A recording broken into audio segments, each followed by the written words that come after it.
Merci Marie-Laure. Bonjour à toutes et à tous d'être présents ici. Nous sommes ravis de vous accueillir nombreux pour ces rencontres de Duralim placées sous le thème, Marie-Laure l'a dit, de souveraineté et de solutions locales pour l'alimentation animale. Alors que vous soyez membre, presque membre, pour ceux qui le souhaitent, experts de la thématique du jour, merci de votre présence aujourd'hui. Et pour cette journée, nous sommes donnés plusieurs objectifs qui sont au nombre de 3. Premier objectif, il est de partager un état des lieux des questions de souveraineté en alimentation animale.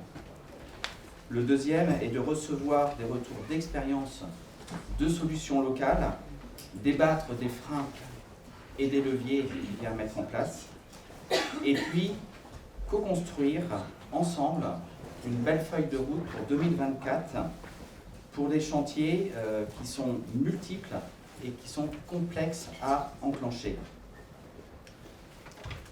Lors des travaux que nous avons réalisés pour la feuille de route en septembre 2024, les 4 collèges de Duralim ont été consultés. Vous avez pour un certain nombre participé à ces réunions. Et ces membres de Duralim ont considéré qu'il y avait des enjeux qui méritaient d'avoir des actions communes au sein de notre collectif Duralim. En effet, Duralim a longtemps orienté ses travaux sur le soja et la lutte contre la déforestation importée, à juste titre au vu des enjeux inhérents à cette matière première. Et vous le savez, ce travail n'est pas encore terminé. Il y a encore plein de questions qui sont en suspens sur la mise en application de ce règlement. On a des questions sur l'autorité de contrôle, sur le classement des pays, notamment de la France. Donc il y a encore tout un travail à faire sur ce sujet-là. Mais les membres de Duralim souhaitent, pour 2024 et les années à venir, et c'est la demande que vous nous avez faite, investir d'autres champs d'action en parallèle de celui du soja. Il est ressorti la décarbonation, la relocalisation. Aujourd'hui, on va parler de relocalisation, d'origine France peut-être. Autant de pistes d'action qui permettent de travailler notre ambition, qui est de faire grandir la durabilité des approvisionnements de toutes les matières premières, qu'elles soient produites en France ou importées. Souveraineté alimentaire, donc, solution locale pour l'alimentation animale. Ce qu'il y a derrière ces mots, c'est notre capacité à nourrir la population française en matière durable, dans un monde où la production agricole, dans notre monde de production agricole, je voulais dire, on parle beaucoup d'agronomie, d'écologie, mais on oublie souvent l'économie. Et je pense qu'il ne faut pas oublier les sujets économiques. Et on est là pour travailler ensemble. Il y a des choses à faire, mais il ne faut pas oublier ce point de l'économie. Face aux défis mondiaux tels que l'évolution climatique, la dégradation des sols, l'épuisement de certaines ressources et le contexte national de tension dans le domaine de l'élevage, il est impératif que nous repensions notre façon de produire, de distribuer, de consommer nos aliments. C'est ce que nous employons à faire depuis 2016 avec le lancement de la plateforme Duralim. Jusqu'à présent, au travers de la mise en place des filières d'importation responsables et demain, au travers de développement de production locale et durable. En effet, les débats du jour ne doivent pas faire oublier que les importations sont aujourd'hui indispensables pour nourrir la population française et les animaux français par voie conséquent. Je voudrais souligner ici quelques incohérences dont on entend parler entre des politiques publiques pour lesquelles nous engageons et le retrait, par exemple, de facteurs de production. Et ce matin, on a quelqu'un qui parlera de certaines problématiques qui sont rencontrées sur les territoires. des choses aussi au niveau européen qui peuvent être surprenantes quand on voit que la Commission avait proposé une définition de ferme intensif à 150 bêtes, unité de gros bovins, et que face à ça, on a des traités de libre-échange qui sont signés avec des droits d'importation de viande bovine qui sont produits dans des feedlots avec des élevages de 10 à 30 000 bêtes. Parfois, il y a des incohérences qu'il faut soulever. Mais bon, je ferme cette parenthèse-là. Si l'objectif, le travail local, ne fait pas de débat, les moyens pour l'atteindre sont complexes et multiformes. Nous le verrons aujourd'hui et nous avons justement prévu un petit sondage dont parlait Marie-Laure, en direct en ce début de table ronde pour recueillir vos motivations pour travailler ces questions-là. Les défis à relever sont donc nombreux. Comment dépasser les contraintes sociales, territoriales, réglementaires, financières? Toutes ces questions sont posées. Quelles sont les conséquences sur nos filières? Nous devrons traiter ces questions avec intérêt et précaution. Au cours de cette matinée, donc, nous aurons l'occasion d'entendre des experts qui vont débattre, qui vont partager leurs connaissances. Et à ce moment-là, je voudrais juste remercier les personnes qui vont participer à la table ronde et remercier aussi la présence de deux personnes particulières, Raphaël Malo du ministère de l'Agriculture et Marine Reboul du ministère de la Transition écologique qui nous font l'honneur d'être présents aujourd'hui. Donc merci Marie-Laure pour cette animation de cette matinée des tables rondes. Je voudrais quand même remercier à ce stade-là l'équipe, Morgane, Héloïse et Éloi. Et encore Éloi. Et donc nous retrouverons ensuite à la fin de cette table ronde pour continuer à échanger autour de notre déjeuner. Et puis cet après-midi, vous aurez un temps, ce serait séparé en groupes de travail. Mais ça, on vous donnera les consignes tout à l'heure en fin de matinée pour voir comment ça va se dérouler. Donc merci à vous de votre présence et je vous souhaite de bons débats. Merci beaucoup Jean-François. Je retiens investir d'autres champs d'action pour Duralim, mais aujourd'hui on va parler relocalisation, les freins, les défis, les leviers. C'est vraiment ce format interactif de la journée que l'on a souhaité. Merci beaucoup Raphaël d'être présente aujourd'hui parmi nous. Rejoignez-nous aussi Benjamin Lavert, président de Ternivia, à côté de Raphaël. Bienvenue Benjamin. Béatrice Dupont, directrice business à Valorex. Béatrice. Rejoignez-nous à côté de Benjamin, Laurent Stefanini, directeur général d'Alcom. Donc Béatrice, Laurent et enfin Marie Kessler, chargée de mission protéines et sols vivants pour Earthworld. Bienvenue Marie et Manon Salone, chef de projet RSE achat chez Lidl France. Bienvenue.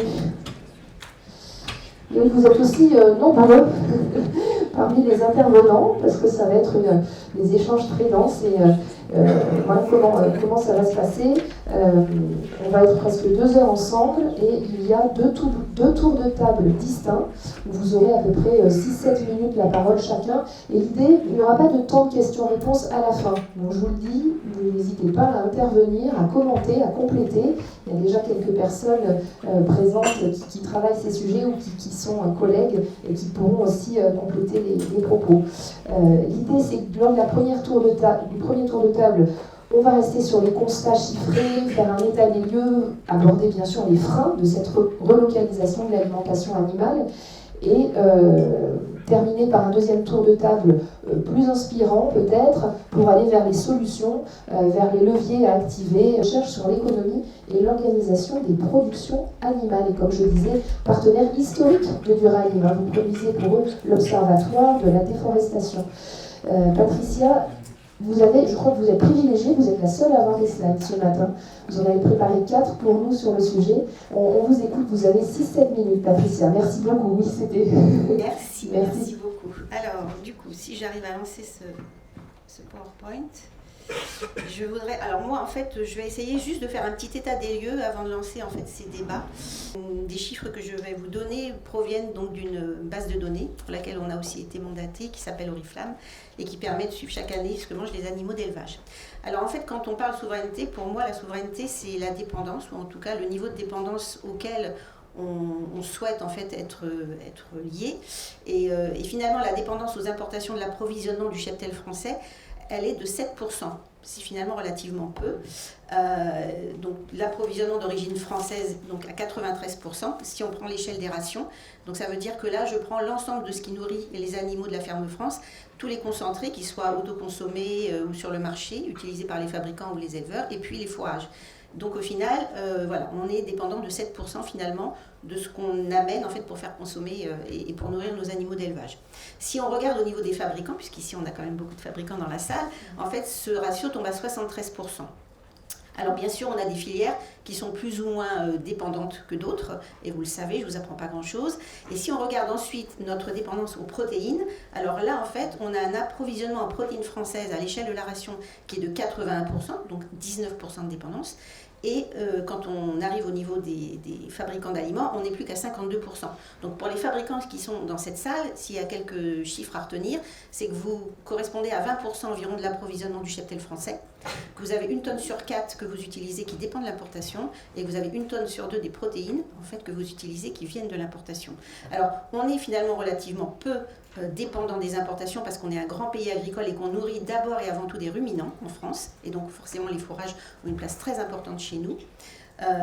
Et en même temps, en fait, on a des flux et on ne peut pas s'en empêcher, on est dans un marché ouvert, et donc c'est pas parce qu'on produit du colza qu'on va forcément utiliser tout le colza. Donc il y a une différence entre le fait d'être autosuffisant en colza, mais pourtant de dépendre aussi de l'importation. Les tourteaux de colza qu'on utilise en France, pour 43% sont français simplement, le tourteau de tournesol pour 1/3. Parce qu'on importe des tourteaux, on exporte des graines, on réimporte et on exporte des tourteaux. Enfin voilà, il y a tout un flux qui fait qu'aujourd'hui on est dans un marché interdépendant. Alors, si on regarde la dépendance au tourteau de soja, parce que je pense que c'est quand même un peu lui qui est dans le collimateur, en fait, cette dépendance au soja, elle a diminué, mais pas forcément au profit de certaines alternatives locales. Donc, je montre assez souvent, en fait, le graphique de gauche qui montre l'évolution des importations de tourteaux de soja. Elles ont baissé d'1/3 environ quand même en 15 ans. Elles se sont stabilisées depuis, on va dire, 2017. Et aujourd'hui, le tourteau de soja, c'est environ 3,5% de ce qui nourrit les animaux d'élevage en France. Voilà, si on prend la globalité avec les fourrages. Si on revient au niveau d'un fabricant, c'est environ 12,5%. En tout cas, c'était des chiffres en 2020-2021. Mais en parallèle de cette baisse des importations de soja, on a augmenté nos importations de tourteaux de tournesol iPro, par exemple. Donc, de quelle dépendance? Est-ce que c'est plus intéressant d'être dépendant de l'Ukraine, de la Russie que du Brésil, par exemple? C'est une question aussi qu'on peut se poser. Alors, par rapport à ça, effectivement, ce qu'il faut voir aussi, c'est qu'heureusement, on a développé des alternatives locales. On voit que les productions, les surfaces en tout cas de tournesol et de colza qui sont sur le graphique du milieu sont plutôt en progression, mais elles sont quand même fortement liées au marché des huiles, donc il ne faut pas l'oublier, qu'elles soient alimentaires ou biocarburants. Et puis, c'est ce que je rappelais, on a quand même beaucoup sur ces deux production de flux d'import-export. Et puis la dernière partie, c'est ce qui nous intéresse plus particulièrement ici, c'est les alternatives protéiques, les petites, on va dire, pour l'instant, c'est pas péjoratif, mais alternatives protéiques qui sont le pois, le soja. Je vous ai mis aussi la févrole en marron orange. Vous avez le lin, puisqu'on va en parler, je pense aussi aujourd'hui en bleu, et puis le lupin en vert. Ça, c'est les surfaces. Vous voyez que depuis 2019-2020, qui est un peu la référence par rapport au plan protéines, en tout cas, c'était sur cette échéance-là qu'on avait travaillé, enfin sur ce benchmark-là, vous voyez que ça a finalement relativement peu évolué. Et malheureusement aussi, ce qu'on peut dire, et ce qui n'apparaît pas ici, c'est que les rendements sont plutôt en baisse sur ces 5 productions-là, depuis 2019-2020. Et puis je vous ai mis en fait la part que représentaient ces surfaces par rapport aux surfaces de céréales à paille. C'est environ 6%. Ça représente l'équivalent de 6% des surfaces de céréales à paille. Donc, en fait, après, ce qu'il faut voir, c'est que les alternatives locales dont je viens de parler ne sont pas forcément directement fléchées vers les fabricants d'aliments du bétail, très loin de là. La production, elle va d'abord satisfaire l'autoconsommation, c'est notamment vrai pour les protéagineux, 2/3 des protéagineux sont autoconsommés, et puis pour des débouchés plus rémunérateurs qui sont l'alimentation humaine et l'exportation. D'où le besoin de recourir à l'importation souvent quand on est fabricant d'aliments. Et vous avez ici, donc sur à gauche, la part que représente par rapport à la production, alors l'autoconsommation en bleu, puis les exportations, puis la partie alimentation humaine, et puis enfin en jaune, la partie en fait qui est vouée en fait aux fabricants d'aliments du bétail. Et vous voyez que même en poids, finalement, alors c'est vrai plutôt sur du poids bio, on va dire, mais on a besoin en fait de recourir à l'importation parce que les fabricants passent souvent les derniers en fait sur ce marché-là, puisque c'est eux qui valorisent finalement le moins ces matières premières, c'est l'alternative locale. Donc comme on est sur un marché ouvert, on a des importations qui sont aussi incontournables et on s'aperçoit qu'on a des progressions de ces alternatives aussi à l'importation. Vous avez ici, sur la droite les flux d'import-export du pois, de la févrole et du lin. Vous voyez qu'en poids, on est plutôt en baisse d'exportation, puisqu'on a un marché qui a beaucoup bougé avec le retrait de l'Inde et l'arrivée de la Chine. Et donc, on perd un débouché rémunérateur. Et à côté de ça, on a une augmentation, c'est le jaune en pointillé, des importations de pois. En févrole, vous voyez qu'on a plutôt une augmentation des exportations. Et donc, en conséquence, on a eu aussi une augmentation des importations. Et en lin, c'est la même chose. En lin, on voit qu'on a aussi une augmentation des exportations et qu'on a une augmentation qui n'est pas négligeable sur des petits volumes comme ça, en fait, des importations. Donc, juste un chiffre aussi, les protéagineux sont très intéressants, mais ça ne représente que 0,3% en fait, de l'approvisionnement du cheptel français. Donc, on a de la marge, effectivement, pour progresser, mais c'est ce que je vous disais aussi, c'est essentiellement d'abord un fléchage vers l'autoconsommation. Et je termine, en fait, en ouvrant là vraiment le débat, en disant que la recherche de souveraineté, de la durabilité, elle a un prix.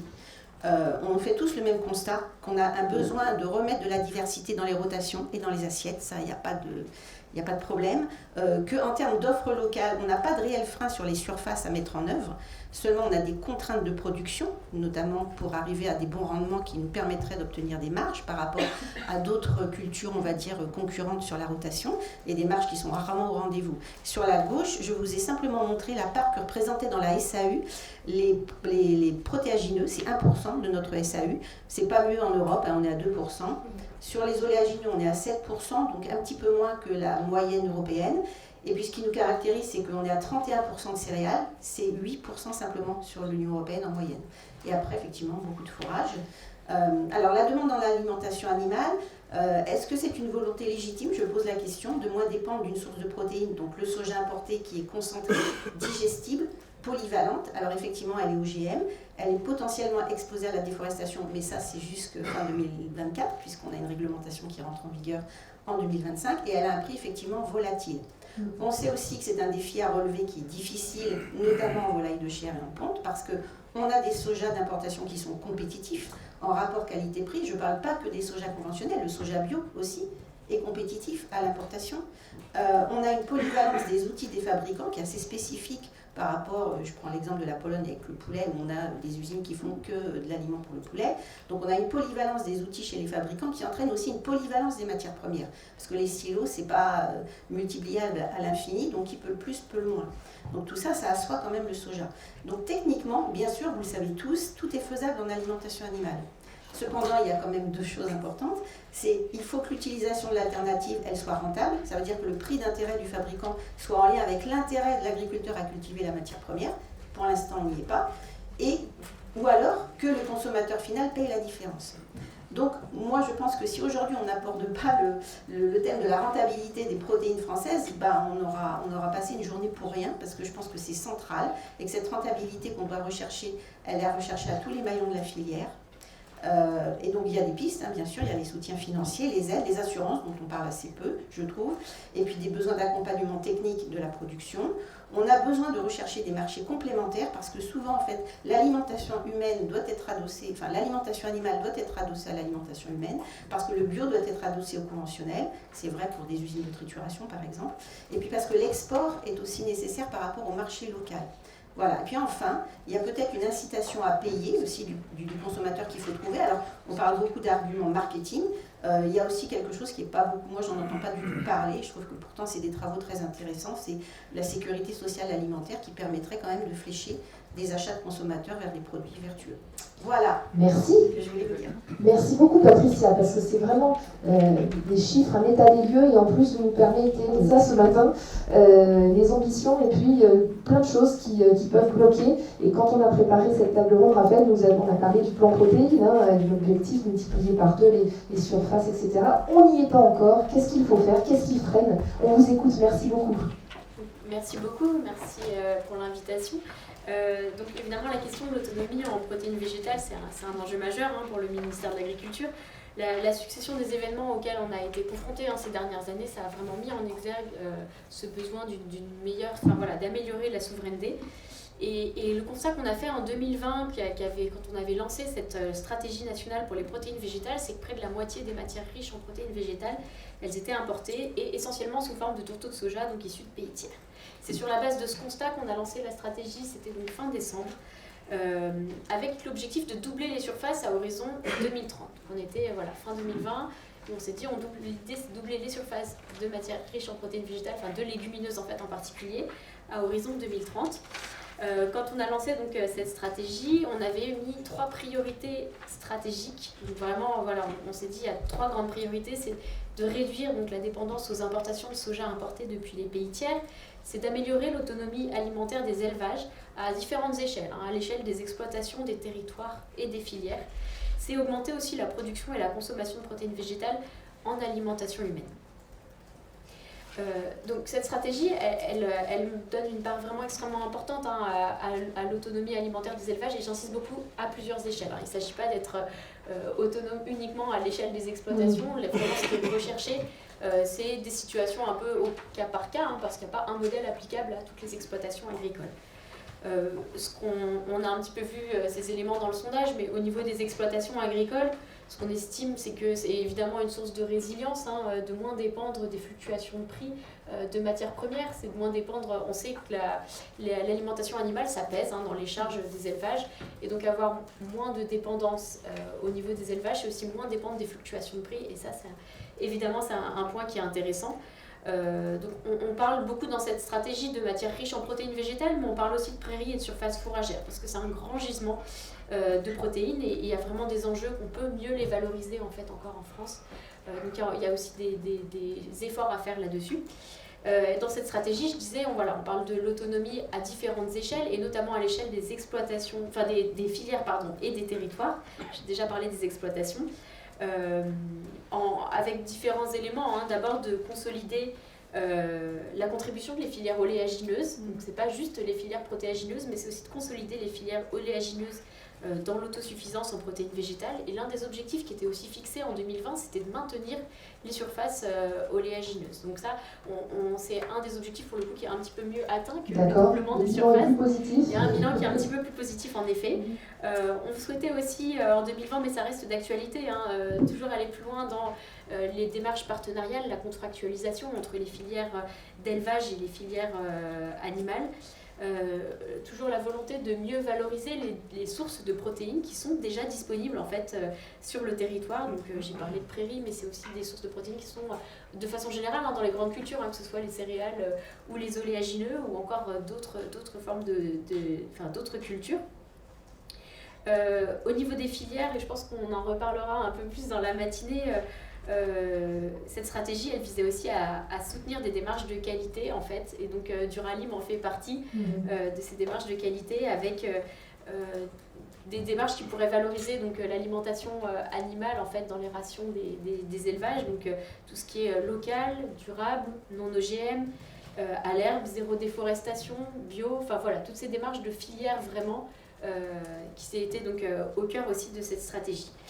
Donc peut-être quelques éléments de bilan sur cette stratégie. Donc, on l'a lancée il y a 3 ans, et effectivement c'est vrai qu'on s'était aussi dit d'ici fin 2023 on sera à plus 40% au niveau des surfaces de protéagineux.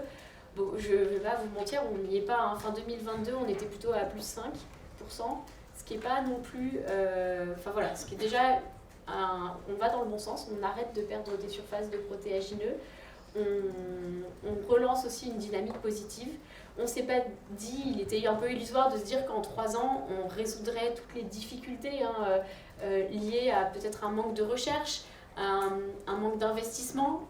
Il y a beaucoup de choses en fait, c'est vraiment des années de politique publique qu'on ne peut pas contrer en 3 ans en fait. Et donc là on a eu des moyens depuis 3 ans qui sont considérables. On a eu 150 millions d'euros du plan de relance. On a doublé les moyens alloués dans la politique agricole commune. Et aujourd'hui, nous, on reste quand même sur un bilan, donc c'est pas positif au niveau des surfaces, mais en fait, quand on fait le bilan avec les parties prenantes de la stratégie, on voit qu'on a quand même lancé une dynamique, et ça c'est positif. Et on va dans le bon sens, et en fait on peut espérer, donc on n'est pas encore en 2030, il nous reste plusieurs années devant nous, et on peut espérer qu'on améliore quand même encore les surfaces en protéines, enfin cultivées avec des matières riches en protéines végétales. Donc on a d'abord, je parlais de 150 millions d'euros du plan de relance, on a beaucoup de projets qui sont lancés mais qui ne sont pas achevés. C'est normal du coup de ne pas en voir encore les effets. On a des moyens de la PAC, de la politique agricole commune, au travers des programmes opérationnels qui vont commencer à être déployés à compter de 2024. On a travaillé tout au long de 2023 à leur élaboration et ça va commencer en 2024. Pour en voir les effets, évidemment, ça va mettre un certain nombre d'années, mais on a encore des éléments qui nous permettent de rester positifs et de se dire ces objectifs, ils sont encore pas complètement... ils restent atteignables. Alors, ce sera peut-être pas complètement un doublement, mais on a une progression et on va continuer d'aller dans ce sens-là. Donc on a un bilan qui reste un peu positif au niveau national grâce à la dynamique qu'on a lancée. On a aussi au niveau européen, parce qu'on s'est beaucoup battu au niveau français pour que la Commission prenne le sujet en main sur les protéines végétales. Et ça, c'est aussi un succès au niveau européen, c'est que le commissaire à l'agriculture a annoncé lors du Salon de l'agriculture 2023 qu'il y aurait une stratégie européenne, donc au niveau du Salon français, qu'il y aurait une stratégie européenne sur les protéines végétales. Et donc cette stratégie, on l'attend pour le début de l'année 2024. Et donc, mine de rien, même si on n'a pas une vraie progression des surfaces nettes et franches, on a quand même lancé une dynamique au niveau national et on a aussi permis à la Commission européenne de prendre en main, de saisir l'importance du sujet et de permettre de faire avancer les choses. Il reste du chemin à parcourir, ça c'est évident. Et on a un autre point qui nous permet de rester optimiste, c'est qu'on a de nouvelles opportunités qui s'offrent à nous avec la planification écologique. Le ministre l'a annoncé en septembre 2023. Si tout se passe bien dans les négociations de la loi de finances 2024, on devrait avoir 100 millions d'euros pour l'année 2024 dédiés aux protéines végétales et à la mise en œuvre de la stratégie nationale pour les protéines végétales. Et donc, c'est avec des moyens supplémentaires, Patricia Lecadre le disait, c'est vraiment, je pense que c'est quand même un point important. Ce qu'on a vu, c'est que ça a été nécessaire depuis 2020. Peut-être que ça n'a pas été suffisant. Et donc là, on a des moyens supplémentaires qui vont être dédiés aux filières des protéines végétales à partir de l'année 2024. Je ne vais pas être trop long. Le temps court un petit peu, il reste une petite minute. Donc ce qu'on a fait au niveau du ministère de l'Agriculture, c'est qu'on a réuni 2 groupes de travail vraiment dans l'idée de faire le bilan. Alors, il y a les bilans chiffrés avec les surfaces, mais c'est aussi de se dire qu'est-ce qu'on a financé qui a bien marché dans le plan de relance, qu'est-ce qu'on a encore besoin de financer dans la planification écologique. Et là, donc on est dans cette phase de travail-là, de se dire on va avoir des moyens supplémentaires, à quoi est-ce qu'on les dédie ces moyens supplémentaires. Donc ça c'est déjà c'est un travail qu'on est en train de faire en ce moment, qu'on va faire jusqu'à la fin de l'année 2023 pour être prêt pour attaquer l'année 2024 et pour bien allouer ces 100 millions d'euros aux filières de protéines végétales. De ce qui ressort, je vais être assez rapide de ces discussions, il y a encore des sujets au niveau de la production agricole, il y a encore un risque qui est pris par les agriculteurs quand ils cultivent des matières riches en protéines végétales, des légumineuses en particulier. Et donc on espère pouvoir dédier des moyens au niveau de la recherche agronomique, mais de la recherche aussi en aval des filières, peut-être pour mieux valoriser d'autres sources de protéines, peut-être améliorer la digestibilité, ça peut être des choses qu'on peut travailler en aval des filières. On a également des moyens qui devraient être mis sur les freins et les freins logistiques en fait. Comment est-ce qu'on massifie les flux, comment est-ce qu'on organise mieux les flux, comment on aide les filières à s'organiser. Donc ça c'est des éléments qui ressortent. Donc on est encore dans cette phase de bilan et de construction des futurs dispositifs, mais tous ces éléments-là nous permettent de rester quand même relativement optimistes sur le fait que on va améliorer la souveraineté en protéines végétales. Merci beaucoup. Merci pour ce regard lucide. Vous allez aussi beaucoup nous parler des territoires. Quelles sont les régions qui poussent aussi en avant tout cela? On vous écoute, Benjamin. Merci Marie. Alors d'abord, je voulais présenter un peu ce que c'est que Terre Univia. Alors un certain nombre de vous connaissent Terre Univia parce que vous en êtes membres. Je vois un certain nombre de membres d'Anciens membres présents dans la salle ici. Donc c'est l'interprofession des huiles et protéines végétales, donc qui réunit l'ensemble des familles de ces filières-là, des huiles et protéines végétales, de la semence jusqu'à la première transformation, en passant par les producteurs, les organismes stockeurs-collecteurs, les coopératives, les négoces et les transformateurs, donc soit pour l'alimentation animale, soit pour l'alimentation humaine, soit pour les biocarburants notamment. Et donc, voilà, on a des habitudes depuis plus de 40 ans de travailler en filière de manière très serrée, et au sein de l'interprofession, c'est un peu le cœur vibrant, j'ai envie de dire. On dit aussi le parlement de la filière, mais dans lequel on arrive à élaborer des stratégies communes et pour orienter l'ensemble des acteurs des filières sur des objectifs communs et ensuite aller chercher des moyens ensemble pour déployer ces objectifs et des actions communes. Donc c'est très important en termes de structuration sur le territoire français. Et on est très attaché évidemment à la valorisation des productions françaises et locales dans des filières qui soient rémunératrices. Alors si on fait un peu le bilan de ce qu'on constate nous en tant que rassemblant tous ces différents opérateurs de la filière, on parle beaucoup du soja. Effectivement le soja, on est plus de 3 millions de tonnes quand on ajoute les graines en équivalent tourteau de soja importé. On a une capacité de production de 400 000 tonnes en France. Et si on essaie de se projeter, on ne vous promet pas un grand soir en vous disant on va remplacer toute la production importée à partir de production française. On a les objectifs de doublement de surface des sojas, par exemple, mais avec des facteurs de compétitivité qui sont très différents de ceux du soja importé. Moi, le soja, il sort de ma ferme à 450 €, 500 € la tonne en ce moment. Au Brésil, il sort d'une ferme à 120 € la tonne. Alors, il y a les coûts logistiques qui le rendent assez cher jusqu'à Rotterdam. Mais voilà, on n'est pas du tout en fait dans les mêmes règles du jeu. Je vous passe aussi l'utilisation de glyphosate. Moi j'ai un bidon de glyphosate de 20 litres dont je me sers une fois tous les 5 ans. Là-bas, un cubiténaire de 1000 litres de glyphosate, c'est les résidus de l'année, qui sont des reliquats de l'année qui ne sont pas utilisés. Donc voilà, on n'est pas du tout dans les mêmes normes, dans les mêmes moyens de production. Et donc l'idée pour nous était de trouver des débouchés rémunérateurs pour ces productions de soja d'origine française. Et pour toutes les matières riches en protéines françaises, qui ont des caractéristiques de production bien distinctes en fait de ce qui est importé. Et l'idée était de savoir, et on a travaillé sur le dernier plan protéines avec les filières animales, comment valoriser cette différence sur le marché. Sachant que depuis l'origine de la PAC, il n'y a pas de barrière aux frontières sur l'importation de ces graines. Et donc on est exposé depuis le début de la PAC, depuis les années 60, à la compétition mondiale. Donc on n'est pas compétitif, on n'est pas au même niveau de compétitivité avec des normes aussi qui sont bien supérieures en France. Et donc l'idée avait été de valoriser en fait ces productions sur des segments premium sur lesquels les consommateurs sont déjà prêts à payer un certain prix pour la qualité de leur alimentation, les signes officiels de qualité, les labels rouges, le bio, les AOP, les AOC, etc. Et donc toutes les démarches de qualité en fait. Et là-dessus, l'impact de remplacer un soja importé par un soja domestique, par exemple, sur le prix final payé au consommateur, c'était de l'ordre de quelques centimes. Donc l'impact pour un consommateur qui était déjà prêt à s'investir sur un certain niveau de qualité était mineur. Et voilà, c'est sur ces segments-là et sur la montée en gamme qu'on voulait développer en fait l'origine France. Alors, on attend le mais. Voilà, alors le contexte actuel, on affronte plutôt des vents contraires. Ouais. En ce moment, il y a deux types de vents contraires.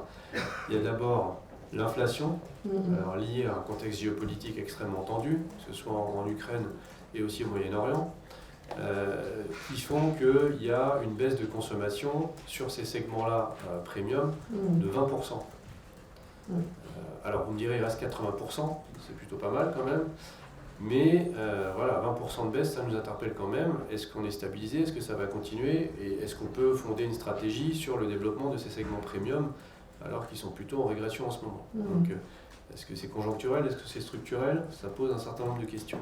Et puis un deuxième vent contraire, c'est le changement climatique, où là, il y a des impacts très forts sur les niveaux de production et sur les rendements au niveau des agriculteurs.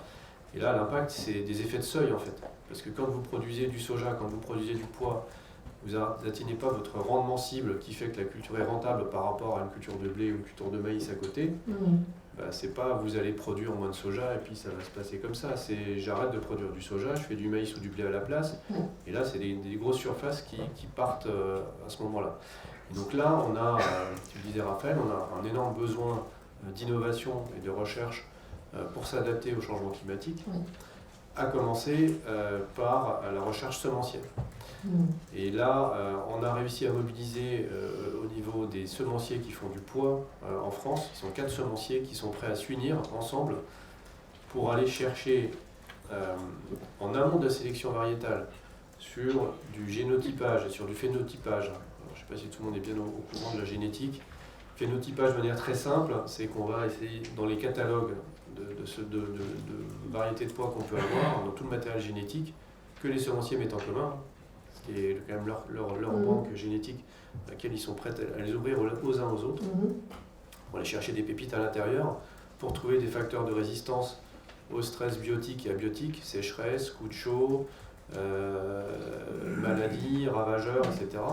Donc trouver des facteurs de résistance, donc identifier les plantes qui ont les variétés qui ont des facteurs de résistance, et ensuite faire du génotypage, c'est-à-dire décoder la séquence ADN de ces variétés-là pour trouver à quel endroit ça code et trouver le gène d'intérêt qui pourrait être utilisé ensuite pour être mis dans une variété commerciale à bon rendement et qui aurait du coup, outre son rendement intéressant, des facteurs de résistance additionnels à tous ces stress climatiques et biologiques. Ça va prendre du temps. Ça va prendre du temps, c'est un programme de 50 millions d'euros sur 5 ans, financé pour moitié par l'État, financé par l'autre moitié par les semenciers et des fonds interprofessionnels, mais c'est absolument indispensable pour pouvoir trouver des solutions qui permettent aux producteurs de continuer à faire du pois. Et vraiment là, on a vu le pois s'exporte beaucoup, il est beaucoup utilisé en autoconsommation. Les exportations, c'est essentiellement de l'alimentation humaine. En alimentation animale, on a des vrais soucis puisqu'on n'arrive pas à avoir des niveaux de production et des quantités produites suffisantes pour intéresser les fabricants d'aliments du bétail pour intégrer le pois dans leur formule. Ce qu'il faut dans la fab, c'est du pois qui a un profil nutritionnel excellent, qui a vraiment des qualités exceptionnelles, mais il faut des quantités, des volumes réguliers pour pouvoir faire tourner des formulations derrière, parce que sinon ça ne fonctionne pas. Et donc il faut vraiment remettre en route la machine à produire sur le pois, sans quoi on aura du mal vraiment à atteindre les objectifs. Alors, je ne sais pas si j'ai encore un petit peu de temps pour donner il y aura un deuxième tour de table. Quelques réussites quand même. Oui, c'est vrai. Alors c'est vrai, on a maintenu, et on est même au-delà du maintien des surfaces en oléagineux, donc qui produisent des matières riches en protéines, en colza et en tournesol. Donc là, c'est plutôt une bonne chose, qui sont valorisées aussi par le fait qu'il y ait de l'huile à côté, de l'huile qui est utilisée en alimentation humaine, évidemment, mais aussi en biocarburant. Et le fait d'avoir un débouché porteur et sécurisé en biocarburant permet d'avoir aussi cette fourniture sécurisée en tourteau. Et donc l'un ne va pas sans l'autre, et pour nous c'est toujours vraiment très important de pouvoir défendre l'utilisation des biocarburants pour pouvoir fournir ces matières riches en protéines également. Et la deuxième réussite, tout de même en soja, c'est qu'on a réussi à déployer dans beaucoup de régions, grâce au plan protéines qui a été aussi déployé de manière régionalisée, des unités de trituration de soja. Alors c'est du tourteau expeller, c'est pas du tourteau avec extraction lexane, donc c'est du tourteau gras, donc il y a des caractéristiques un peu avec des teneurs en protéines un peu moins fortes, mais de la matière grasse en plus. Donc il y a un intérêt évident en alimentation animale, avec beaucoup d'unités de 25 000 tonnes qui ont fleuri un petit peu partout sur le territoire, et des outils industriels qui ont une logique de service, au service de filières déjà constituées. Et ça marche en fait entre des coopératives qui ont un intérêt à diversifier, à allonger les rotations de leurs producteurs en amont, et pour lesquels il faut donner un prix attractif pour le soja, parce que sinon les producteurs n'en feront pas, et il faut avoir suffisamment de graines pour saturer l'outil industriel, et des fabricants d'aliments du bétail qui sont du coup, actionnaires avec les coopératives de ces unités de transformation, et qui eux ont intérêt à avoir un sourcing de soja tracé, durable, non OGM, non déforestant demain, et sécurisé sur la durée avec des volumes prévisibles, et qui sont prêts à payer un certain prix pour ça, Mais il faut que les deux prix arrivent à se rencontrer, et c'est avec cette dynamique locale qu'on arrive à sécuriser des filières. Quand on a eu la hausse de la prime non OGM sur le soja, sur le marché du soja, qui était aux alentours de 120 € la tonne pendant le Covid, cette prime est montée à 240 € la tonne à la sortie du Covid.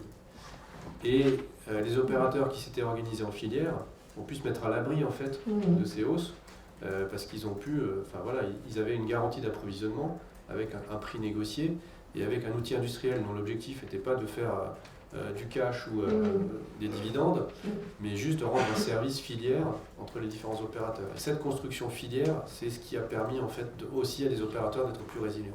Service filière, c'est intéressant. Et Laurent Stefanini, vous écoutez attentivement chez Valorex. Quelles quelles sont les missions de Valorex, qui fait un petit peu du One Health depuis très longtemps, nous dire quand même, vous allez monter un peu le moral aussi, le qualitatif c'est possible, à valoriser. On vous écoute, Béatrice. Merci beaucoup Marie-Laure. Donc effectivement, en fait, moi je prends beaucoup de plaisir. Excusez-moi, Pardon. Je prends beaucoup de plaisir en fait à entendre ces différentes interventions et à intervenir à ce stade-ci. En fait, c'est tout à fait logique, parce qu'en fait, effectivement, Valorex à notre échelle, on est vraiment, je pense qu'on incarne en fait l'entreprise d'un projet, et clairement le projet qui est présenté ici, qui est vraiment la reconnexion entre d'un côté les productions végétales, les productions animales et les consommateurs. Et on est notre métier, on va dire, de cœur, c'est vraiment, on va dire, le côté nutrition animale, mais une nutrition animale différente, vertueuse et surtout porteuse de valeur. Donc c'était dans votre questionnaire tout à l'heure au niveau du sondage, la notion de valeur, d'économie aussi, on l'a pas mal abordé lors de l'introduction. Et en fait, ce qu'on essaye de faire au niveau de Valorex, c'est vraiment ce lien entre le sol, mais au-delà de la production végétale, c'est, je dirais, la production de protéines en tant que telle, avec vraiment un angle protéines végétales, à la fois pour les productions animales, mais également pour la consommation humaine en l'état, on l'a évoqué aussi. Et les productions animales, eh bien, ce qu'on fait évidemment, c'est de la protéine et de la protéine végétale, de la protéine animale, pardon. Et l'enjeu, je pense qu'on en parlera aussi tout à l'heure, de l'équilibre au niveau de la consommation des consommateurs, de cet équilibre entre la consommation de protéines végétales et la consommation de protéines animales. Et quand on parle de valeur et de valorisation, au niveau de Valorex, pour nous, en fait, c'est le consommateur, au bout du compte, qui est capable ou pas de porter des valeurs avec le consentement à payer. Effectivement, la conjoncture, l'inflation, etc., ce sont des données à prendre en compte. Mais aujourd'hui, on voit bien que c'est aussi les importations qui augmentent et une production animale en France qui est en baisse et en baisse récurrente depuis quand même pas mal d'années et bien avant les problèmes géopolitiques actuels. Alors pour illustrer un petit peu ça, en fait, Valorex, c'est une PME, on est basé en Bretagne, 130 millions de chiffre d'affaires, 110 personnes. Par contre, je vais vous donner quelques chiffres qui sont assez étonnants.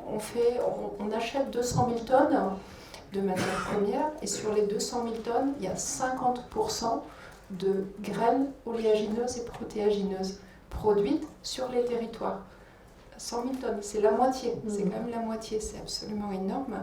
Et la part de soja d'importation, c'est 10 000 tonnes, donc 5%. Donc ces quelques chiffres, je pense, sont intéressants aussi pour montrer que bah oui, c'est possible en fait, c'est tout à fait possible, et y compris en ruminant. Et quand on parle de graines oléoprotéagineuses, les graines en question, c'est les graines de lin, c'est les graines de soja, donc françaises, c'est des graines de févrole, c'est les graines de lupin.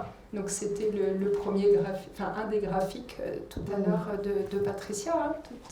Alors, il n'y a pas effectivement une explosion faramineuse, ça reste des cultures mineures. mais qui trouvent une valeur et une valorisation sur les territoires français avec un consentement à payer parce qu'on arrive à les intégrer dans des démarches de qualité et le consommateur y voit, on va dire, une possibilité d'un bénéfice individuel au travers de sa santé. Je crois que vous travaillez avec Bleu Blanc Cœur. Oui, tout à fait. Donc, on a été à l'initiative de la création de Bleu Blanc Cœur, donc il y a un peu plus de 20 ans aujourd'hui. Hein. Et Bleu Blanc Cœur est une association qui est en train de se transformer en société coopérative SKIC et qui, malgré tout, qui représente, je dirais, en moyenne 10% aujourd'hui de la production française. Donc c'est une... 10% des produits d'élevage. Oui, tout à fait. Oui, tout à fait. Okay. En moyenne, hein, entre le lait, la volaille, les œufs, voilà. C'est les œufs qui sont les plus forts d'ailleurs. Les œufs. Non, il me semble. Donc c'est une... C'est pas un marché de niche. Voilà, c'est pas... Ça dépend de ce qu'on appelle marché de niche. C'est un marché de niche à l'échelle du 100%, évidemment. Mais tout à l'heure, on évoquait les labels, le bio, etc. Malheureusement, toutes ces filières qualitatives, ces 2 dernières années, sont plutôt en baisse importante. Aujourd'hui, Bleu Blanc Cœur n'est pas en baisse, continue à se développer. Et pourquoi ? Parce qu'en fait, le surcoût est relativement modeste. Pour le consommateur ? Voilà, oui, d'accord. Et à la production également. D'accord. Et l'originalité, en fait, par rapport à ce qu'on a pu dire au niveau des plans protéines, des aides, etc., c'est qu'en fait, Valorex, donc il y a déjà 6 ans, a travaillé un programme de recherche ProLeval, donc pour protéines, valorisation en alimentation, donc un programme de recherche pour travailler sur la diminution du soja d'import en essayant, au travers de la févrole, de la graine de soja, de la graine de lin, de travailler ces différents leviers. Donc à la fois le volet végétal et semences. Hein, donc toute une collaboration a été mise en place avec les semenciers, avec des cultures pilote dans 2 territoires vraiment différents, donc le Poitou et la Bourgogne, parce qu'effectivement les incidences pédoclimatiques sont essentielles et on l'a évoqué tout à l'heure, c'est bien de produire des protéines, mais encore faut-il qu'il y ait suffisamment de rentabilité, donc de rendement et de qualité. Et sur la graine de lin, hein, on est intégré dans ces cultures-là maintenant depuis une vingtaine d'années et avec une connaissance variétale forte. Et on sait bien qu'on n'aura pas les mêmes rendements et les mêmes qualités à variété identique en Occitanie, en Bourgogne ou sur l'arc atlantique. Donc c'est hyper important que toute la sélection variétale, elle soit déployée et testée à l'échelle nationale. Et qu'ensuite, ces stratégies, je dirais que les coopératives ou les OS ne mettent pas tous les œufs dans le même panier. On a absolument besoin d'avoir des productions sur tous les territoires parce qu'on se rend compte que toutes les années ne se suivent et ne se ressemblent pas. Donc, tout ce volet variétal, sélection, contractualisation, ça c'est également, je pense, une des facteurs clés. Ouais, tout à fait. La contractualisation, on l'a évoqué tout à l'heure, c'est ultra important de relier la contractualisation entre le végétal, l'animal et derrière le transformateur. C'est vraiment une des clés et sur la filière lin, c'est vraiment une des clés de la réussite. D'accord. Donc au niveau des protéines, on s'y attelle hein, sur la partie févrole et c'est vrai qu'aujourd'hui dans nos 100 000 tonnes de graines on utilise du soja. Aujourd'hui on n'a pas mis en place de contrat sur la filière soja, mais on voit bien que c'est ce qu'on disait tout de suite,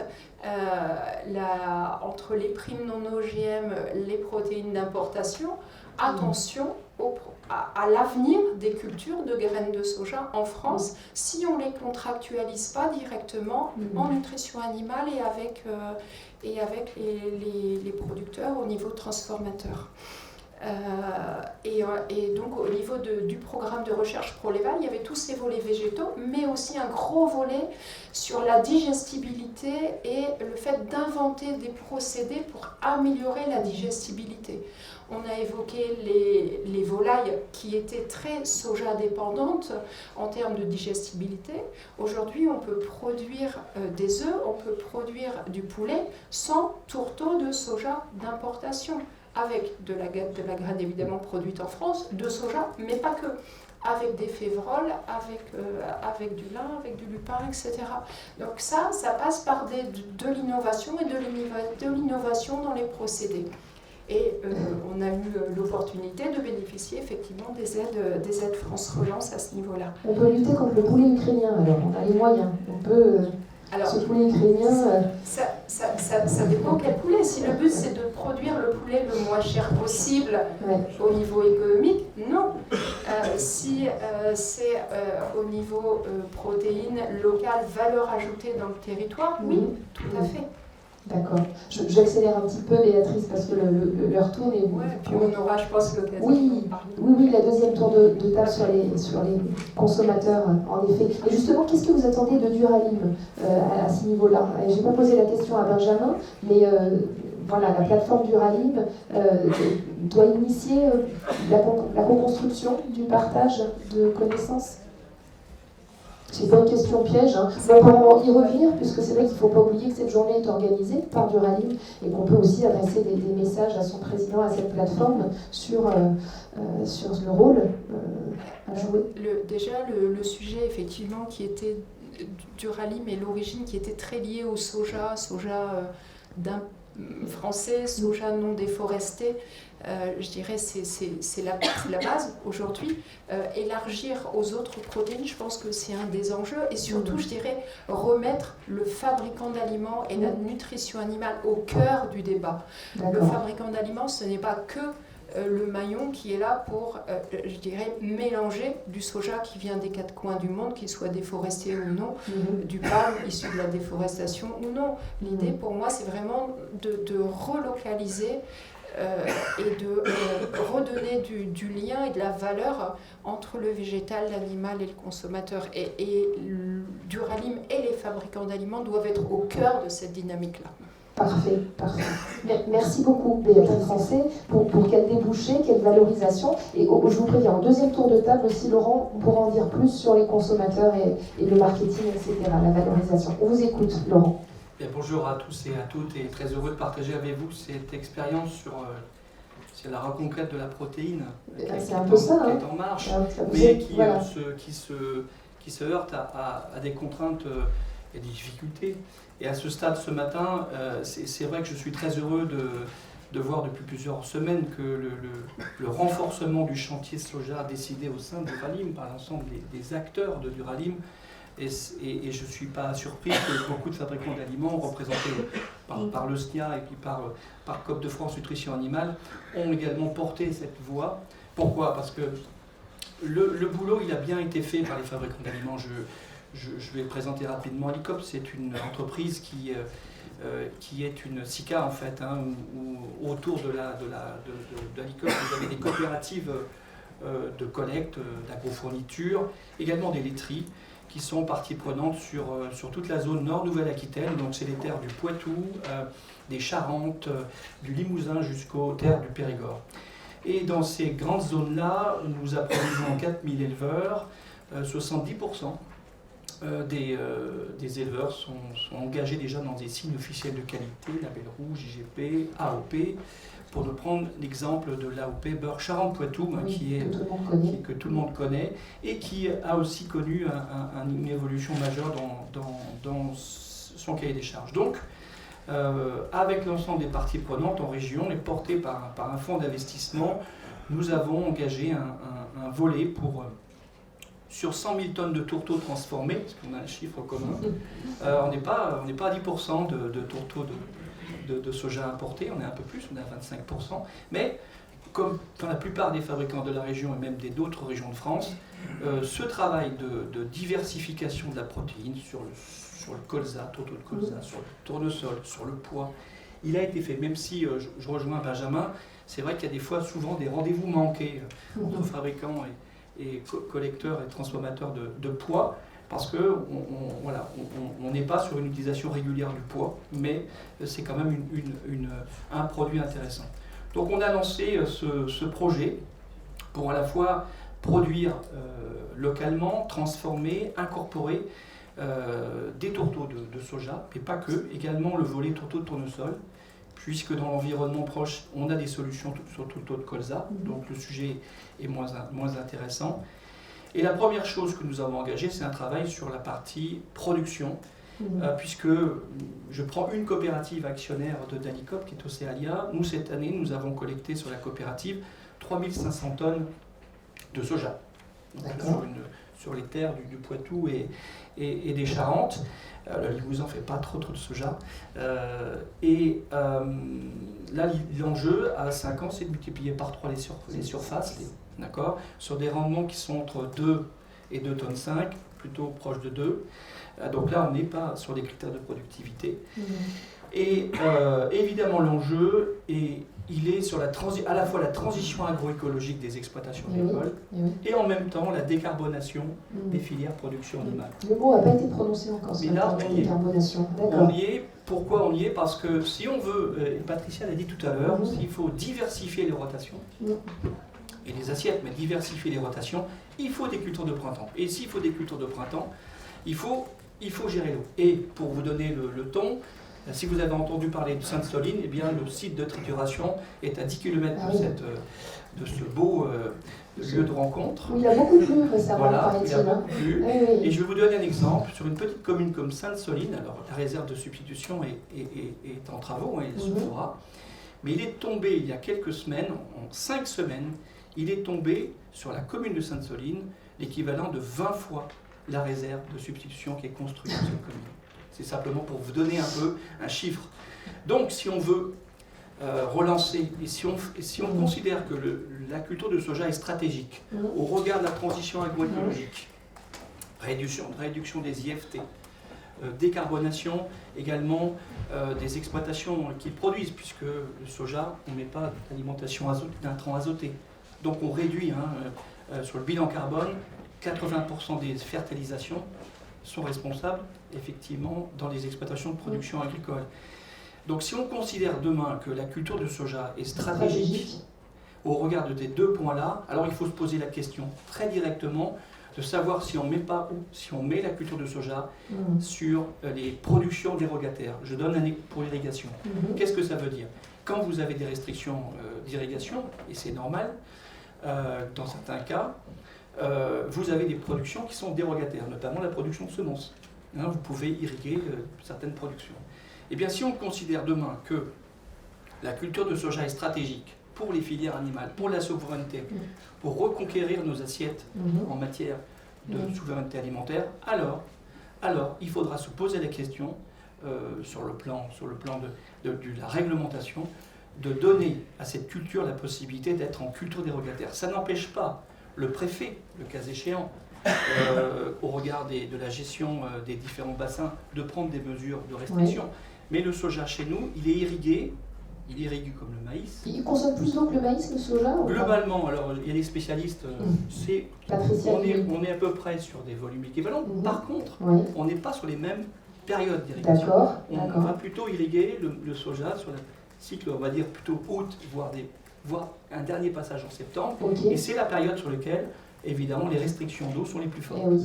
Et ça, concrètement, un producteur de graines de soja dans la région Charente-Poitou, il va dire, attends, le soja c'est bien gentil, c'est intéressant votre production, mais restriction d'irrigation, je ne prends pas de risque, donc j'implante pas. Donc ça c'est un vrai sujet. La reconquête de la protéine, elle passera par évidemment du progrès agronomique, du progrès technique, variétal, Benjamin l'a dit. Elle passera aussi par la question de travailler aussi la capacité à lutter contre les stress hydriques et surtout thermiques, parce qu'on a une augmentation des températures, mais elle passera aussi et surtout par des décisions réglementaires qui permettre de lancer en tout cas cette production légumineuse comme d'autres productions légumineuses. Ok. En tout cas, je vois, c'est parfait, vous avez mis votre timing, 7 minutes. J'avais juste une précision à vous demander. Il y a une usine qui est en projet en 2025, ça va créer des emplois. Il y a tout un écosystème autour de cette filière. Hein. C'est en 2021, c'est 2025, une unité de transformation de graines avec une première tranche à 15 000 tonnes de graines qui, évidemment, va permettre de renforcer les filières animales, création d'emplois et création d'une signature, on y reviendra tout à l'heure. Une fameuse signature pour valoriser tout ça auprès des supermarchés Lidl, des étiquettes qui racontent tous ces efforts. Vous allez nous dire avec qui vous allez travailler. Je crois qu'il y a des représentants aussi dans la salle de Metex et L'Oréal, donc n'hésitez pas à compléter vos propos. On vous écoute attentivement. Merci. Marie Kessler de Earthworm, s'il vous plaît. Merci pour l'invitation. Pour ceux qui ne nous connaissent pas, du coup, on est une organisation internationale à but non lucratif. On accompagne les entreprises et l'ensemble des maillons des chaînes d'approvisionnement à durabiliser les approvisionnements en matières premières qui engendrent des risques environnementaux et sociaux. On a commencé à travailler sur l'alimentation animale via le soja importé. Et quand on peut relocaliser aussi une matière première, on travaille en parallèle dessus. Et donc est arrivé fin 2020 aussi Lidl qui souhaitait travailler sur ce sujet de la relocalisation, enfin, des alternatives au soja importé. Et donc est né un groupe de travail Innovation Protéines. Si tu veux un peu expliquer la genèse vu que tu y étais. Donc en effet, à partir de début 2021, on a commencé à travailler sur le sujet, au départ par l'angle de la déforestation, et on s'est rendu compte au fur et à mesure qu'on travaillait sur le sujet qu'il y avait également un enjeu de souveraineté alimentaire. Et donc on a commencé à vouloir construire une stratégie sur cette partie alimentation animale. Et donc la première étape, c'était d'avoir plus de transparence, plus de connaissances de nos chaînes. Donc on a mené un travail de cartographie pour savoir qui étaient les acteurs, notamment d'alimentation animale présents dans nos chaînes, connaître aussi les différents industriels. Et suite à ça, donc on a développé un plan d'action sur 2 piliers. Le premier pilier était sur la partie substitution du soja et relocalisation de la protéine végétale. Et sachant qu'il y a seulement, on va dire, 10% du soja qui est consommé en France, qui est produit en France également, il y avait toute une partie de responsabilisation du soja importé qui était nécessaire. Et donc on a travaillé également avec Earthworm sur la partie méthodologie ZDC, donc zéro déforestation, déconversion. Mais du coup là aujourd'hui on est plus présent pour parler de la partie protéine végétale. Et donc le projet qui a été lancé en 2021 est mené sur 4 filières. Donc on a le porc, la poule pondeuse, le poulet de chair et le bovin lait. Et l'objectif était de réduire de 50% le soja importé dans les rations, en travaillant notamment avec Novial en alimentation animale qui est présent aujourd'hui, mais également Metex sur la partie acides aminés, et pouvoir travailler vraiment en collaboration avec l'ensemble de la filière pour pouvoir capitaliser sur les connaissances des experts et trouver des synergies au sein d'une même filière. Alors, est-ce que le bilan est plus positif que le plan protéine par rapport à ses objectifs ? Alors on a pas mal travaillé du coup sur la partie zootechnique. Il y avait un besoin de rassurer aussi tous les acteurs de est-ce que si on diminue la part de soja importé dans la ration, est-ce que ça modifie les performances ? Et le bilan est positif. Il n'y a pas de modification des performances. Sur certaines filières animales, il y a une réduction même de plus de la moitié du soja importé. On est parti de l'idée qu'il ne fallait pas uniquement se focaliser sur un type d'alternative au soja importé. Et donc, les alternatives qui ont été utilisées, ça a été du protéagineux français, de l'oléagineux européen et français, mais aussi des acides aminés de l'entreprise Metex.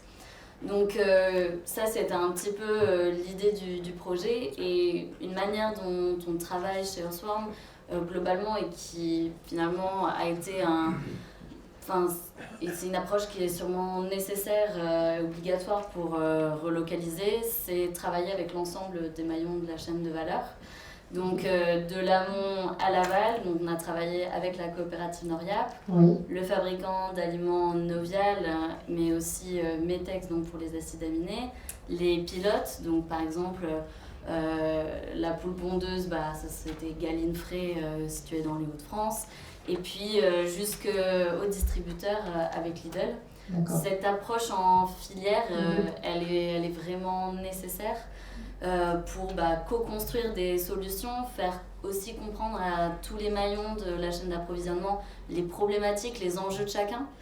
Et puis après, derrière, pour construire des modèles économiques, parce que forcément, cette période de transition, la relocalisation, ça engendre des surcoûts.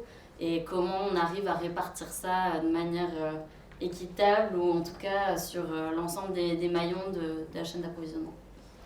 Et en effet, ce matin, on a pas mal déjà parlé un petit peu de la dimension filière. Et sur cet aspect-là, il y a vraiment une importance de reconnecter la chaîne, parce qu'aujourd'hui, quand on a créé le groupe de travail au départ, on s'est rendu compte que, en tout cas au niveau distributeur, on n'avait jamais travaillé avec autant d'acteurs autour de la table. Et c'est notamment ce que certains partenaires nous ont remonté. C'est le fait que c'était la première fois qu'ils s'adressaient à un distributeur, et c'est quand même c'est positif pour nous de travailler ensemble pour découvrir les univers de chacun et pouvoir comprendre les enjeux et essayer de trouver des solutions ensemble. Après, au-delà de cet aspect de regrouper les différents acteurs de la filière, il y a aussi un aspect aujourd'hui qui reste difficile pour nous pour passer à l'échelle. Passons aux freins alors justement. Les freins. Aujourd'hui, on se rend compte que globalement, Lidl mène beaucoup de projets pilotes sur différents sujets et on n'arrive pas à passer à l'échelle. Passer à l'échelle, ça veut dire réussir à déployer sur des plus gros volumes. Aujourd'hui, on travaille avec certains industriels. Certaines régions.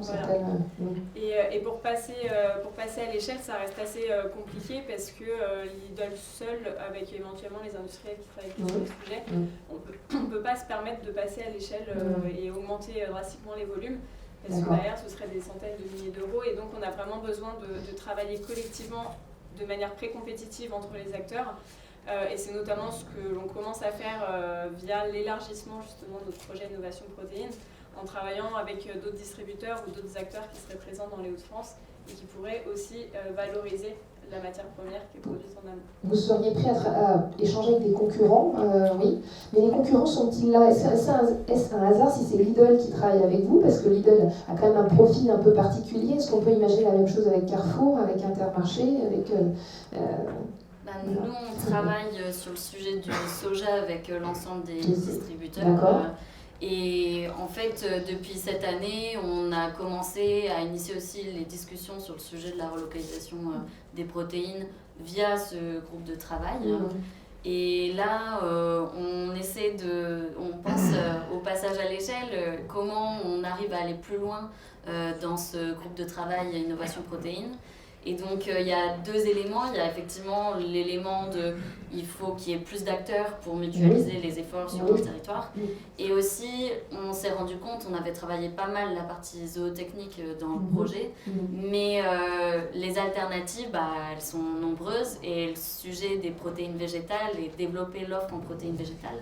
Et Béatrice le disait, reconnecter la production végétale à la production animale, elle est nécessaire.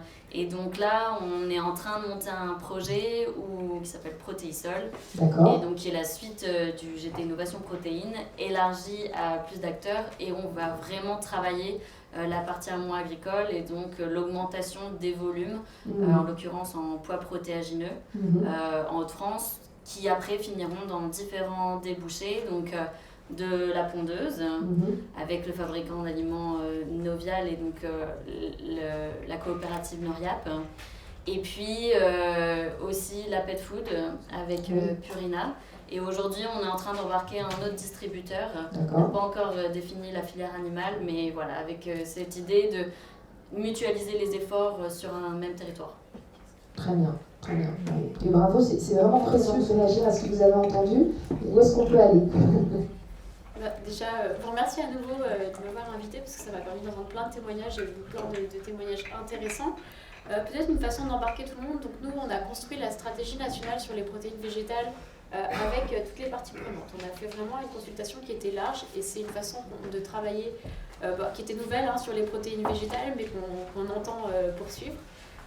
Donc voilà, on avait les filières animales, on avait les filières végétales, on a le secteur de l'alimentation animale et le SNIA participe activement justement à toutes les réunions qu'on organise et à toutes les consultations qu'on organise. Et d'ailleurs j'en profite pour les remercier. Donc pour continuer à embarquer tout le monde, alors on a des moyens financiers, c'est une chose, c'est nécessaire, c'est pas encore complètement suffisant. On a aussi, je pense, besoin d'une trajectoire partagée et qui soit cohérente. Et on espère beaucoup que la planification écologique, elle pourra aussi peut-être, voilà, c'est se donner aussi un cadre de travail commun sur la stratégie protéines végétales, où voilà, on se redise quels sont les enjeux, quelle est la trajectoire, qu'est-ce qu'on attend comme progression des surfaces, qu'est-ce qu'on attend encore comme importation, parce qu'on ne va pas passer les importations à zéro du jour au lendemain. Mais c'est voilà, de partager peut-être de nouveaux objectifs, tout en se gardant l'objectif évidemment d'améliorer notre souveraineté en protéines végétales grâce à la planification écologique. Peut-être aussi que voilà, avec ces moyens financiers nouveaux, nous ce qu'on espère c'est donc toujours voilà, des coopérations encore nouvelles entre les filières animales et végétales. On a eu des beaux exemples ce matin, il y en a probablement encore plein d'autres dont on n'a pas entendu parler.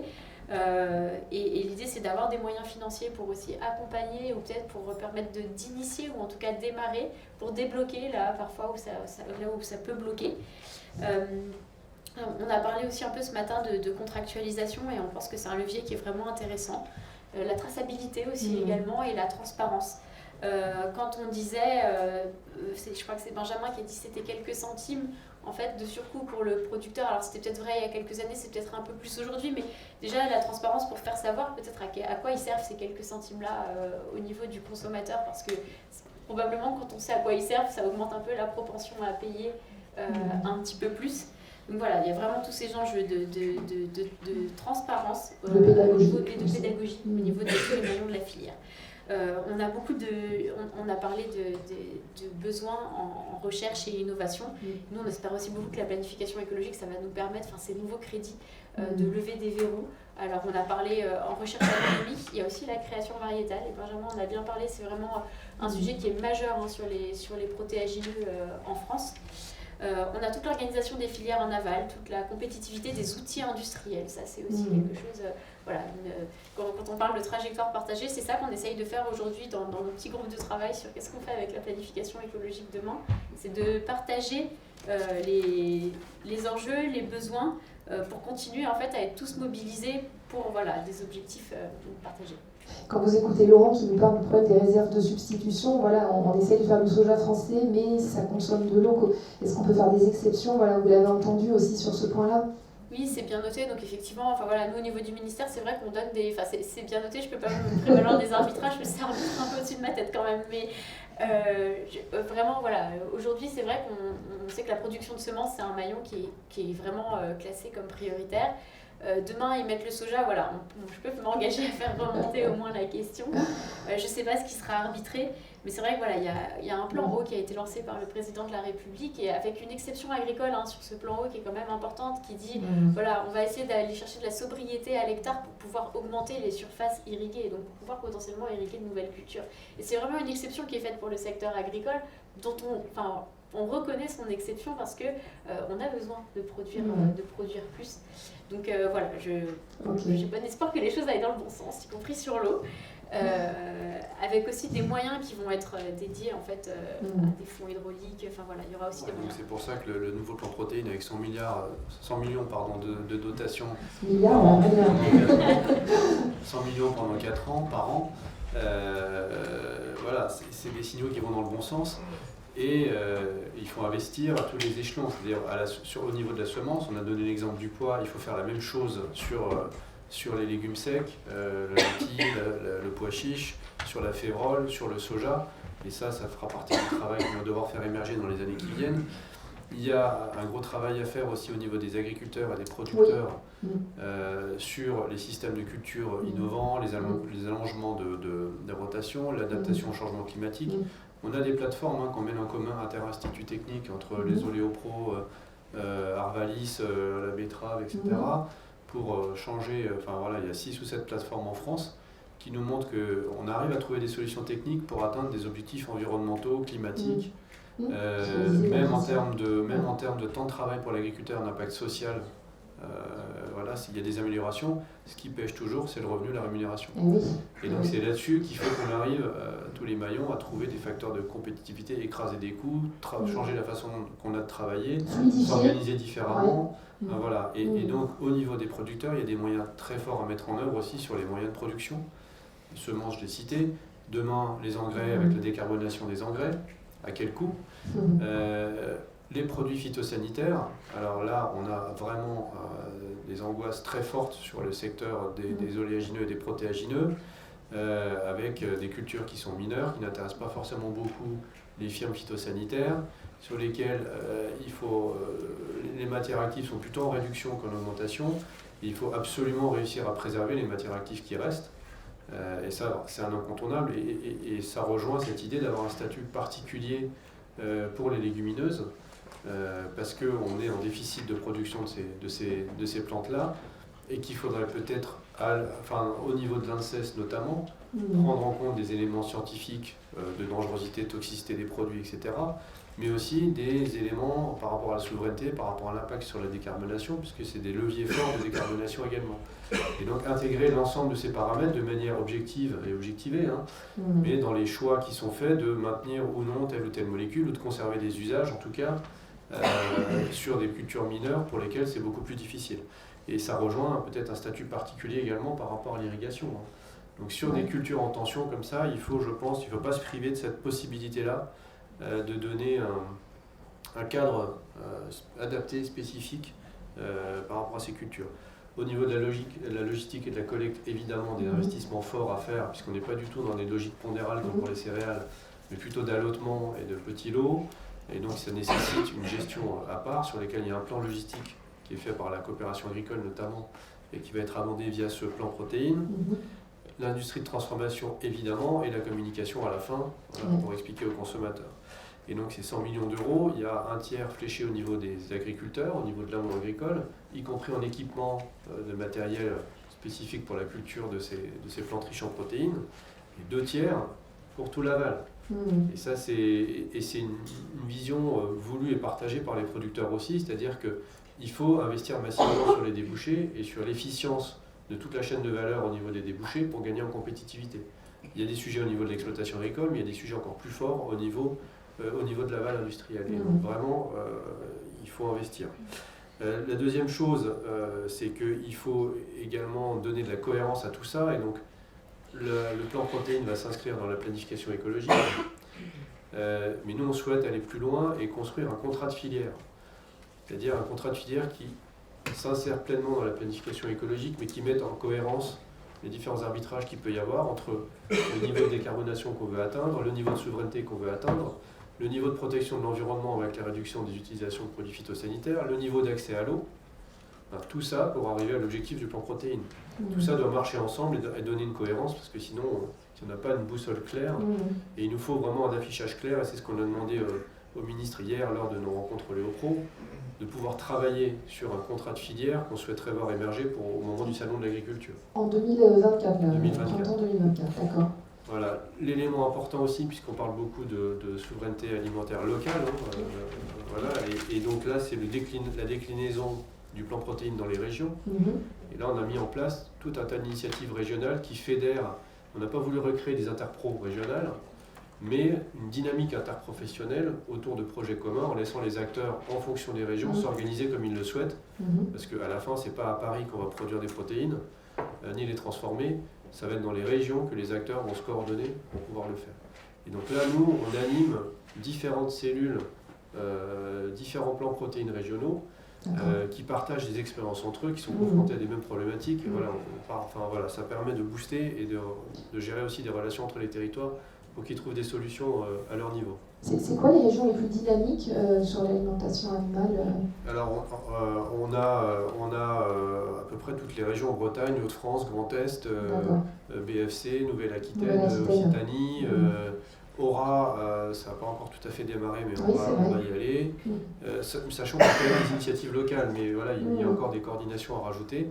Et nous, ce qu'on souhaite dans le nouveau plan protéines, c'est mettre en place une labellisation du plan protéines, justement pour s'assurer de la coordination. Et on a eu quelques épisodes, notamment en région Aura, où il y a plusieurs unités qui veulent se monter sur un territoire, sans s'être parlé forcément, sans savoir. Alors il y a un vrai intérêt sur le débouché, mais sur la ressource en soja disponible, voilà, il y a aussi des coordinations à voir. Ce qu'on veut éviter aussi, c'est des petits outils à 8 ou 10 000 tonnes. Plutôt essayer de mutualiser une logique à 25 000 tonnes pour écraser les coûts et être compétitif aussi. Et enfin, il y a un dernier aspect, et ça rejoint un peu les attentes qu'on peut avoir aussi vis-à-vis de Duralim, par rapport à la responsabilité sociétale, puisqu'on est rentré dans une démarche de RSO, responsabilité sociétale des organisations, c'est l'équivalent de la RSE, mais pour une organisation comme notre interprofession, dans laquelle évidemment les familles de l'alimentation animale étaient largement partie prenante, et donc on a des engagements autour d'une nutrition animale efficiente et à faible impact environnemental, et ça fait partie, on va baser notre prochain plan triennal, notre plan CVO, qui commencera en 2024, sur la base de nos engagements RSO. C'est-à-dire que les engagements RSO qui viennent des objectifs du développement durable des Nations Unies vont être le driver pour structurer nos actions en tant que filière. Donc on vise évidemment la durabilité, donc le dialogue avec Duralim est évident de ce côté-là. Et la dernière chose qu'on attend aussi du côté de Duralim, alors Duralim c'est effectivement constitué sur le soja plutôt d'import avec des questions urgentes qui allaient mettre en œuvre avec l'émergence du soja non déforestant et sur lequel il fallait pouvoir donner des garanties au marché. Je pense qu'il faut qu'on travaille ensemble aussi à de la segmentation de marché et à valoriser le soja d'origine française, valoriser les imports, segmenter les imports, mais aussi valoriser très fortement l'origine française, c'est ce qui va tirer les surfaces en France. Très bien, c'est très clair, le message est passé. En fait, je vais rebondir aussi sur votre commentaire de tout à l'heure en disant on n'a pas tant que ça parlé de bilan carbone et d'empreinte CO2. Et en fait, ces démarches dont on discute, en fait, au niveau de l'empreinte, on est sur des bases en gros de 15 à 20% de CO2 en moins. Donc c'est pas rien, hein, ça vaut le coup d'en parler. Donc on parle de souveraineté, mais aussi d'empreinte carbone. Et pour l'anecdote, quand on parle de décloisonnement et de communication transversale, de contrats de filière, dans quelques jours auront lieu les journées francophones de nutrition. Et donc mon collègue ici présent, Guillaume Chénaud, qui est directeur de l'innovation, peut faire coucou. Voilà, il sera présent et surtout va présenter une publication sur les bilans ACV de menus bleu blanc cœur, comparé à des menus standards, des menus aussi d'apport, et on communique sur ces valeurs-là. Et ça, c'est hyper important parce que quand on parle de décloisonnement et d'attente des consommateurs, je dirais que le bilan carbone, c'est pas un objectif sur lequel ils sont prêts à mettre beaucoup d'argent. C'est évident. Donc il faut que ça soit, je dirais, avec le moindre impact économique possible. Et les solutions nutritionnelles, dont certaines ont pu être évoquées ce matin, entre la cuisson-extrusion, les acides aminés, les tourteaux, expeller, etc., avec la densité nutritionnelle, protéines et énergie, sont des solutions qui permettent d'améliorer la productivité au niveau de l'alimentation animale. Après, évidemment, il faut que les spécialistes, les nutritionnistes, les formulateurs adaptent leur matrice, mais surtout aussi changent leurs habitudes. Et c'est ça aujourd'hui le premier frein. C'est terrible, hein, mais c'est vraiment le poids des habitudes. On a parlé tout à l'heure du fait qu'il n'y avait pas de blocage à l'importation du soja, mais depuis 60 ans. Ben oui, c'est 2 générations de formulateurs, etc., mais qui ont cette habitude d'utiliser du tourteau de soja déshuilé, solvant, etc. Donc le poids des habitudes et le poids aussi, même dans la culture, hein, le côté réintroduire des graines entre guillemets oubliées, les légumineuses, il y a 50 ans, 60 ans, ça faisait rigoler. Voilà, on en cultivait en France. Donc évidemment, aujourd'hui, on peut profiter de tout l'effort et de la génétique variétale, etc., qui va aller beaucoup plus vite. Mais c'est ultra important, et on appelle ça, nous, le One Health, en fait, la santé unique et cette façon d'avoir une vision un peu plus holistique c'est un peu un contrat de filière aussi, effectivement. Mais les bilans carbone doivent s'additionner avec les bilans nutritionnels, parce qu'effectivement, le consommateur, là où il est prêt à payer, c'est vraiment sur ce volet santé. Et je dirais que dans les leviers, on l'a évoqué tout à l'heure aussi, le changement d'échelle, pour moi, doit vraiment passer par une espèce de fédération des démarches de qualité pour que les cahiers des charges soient le moins coûteux possible, parce que en améliorant aussi les équilibres matières. Ce qui coûte cher, c'est vraiment la segmentation et ce côté silotage, en fait, les silos. Donc, essayer de fédérer tout ça, sachant que quand on fait des études de marché, les critères, c'est le prix, la conjoncture le montre bien, c'est la santé et c'est le goût. Ça, c'est vraiment les 3 premiers critères d'achat des consommateurs. Je pense qu'on a les mêmes. Donc, attelons-nous ensemble à ces enjeux-là. Merci Béatrice, c'est noté. C'est aussi un investissement. Il y a un travail sur un logo, sur une marque. Racontez-nous ce que vous nous préparez dans les mois à venir. Oui, effectivement, concernant l'enjeu, c'est d'emmener les 4 maillons clés du végétal au consommateur. Et on a identifié 4 niveaux. Le premier, c'est la production, j'en ai parlé tout à l'heure, où là, il faut lever les contraintes. Évidemment, assurer la productivité économique de ces cultures. Le deuxième maillon clé, c'est la transformation. Benjamin l'a précisé tout à l'heure. Nous, on a fait le choix d'investir dans un écosystème industriel régional déjà existant. C'est-à-dire qu'on va, l'idée c'est de se positionner sur des créneaux là où nos voisins n'y sont pas, et on aura besoin de travailler avec l'ensemble des sites industriels dans cette grande région Ouest-France, parce que l'idée c'est quand même que entre le tournesol, le colza, le soja et d'autres graines, on puisse vraiment avoir des bons deals industriels entre fabricants d'aliments.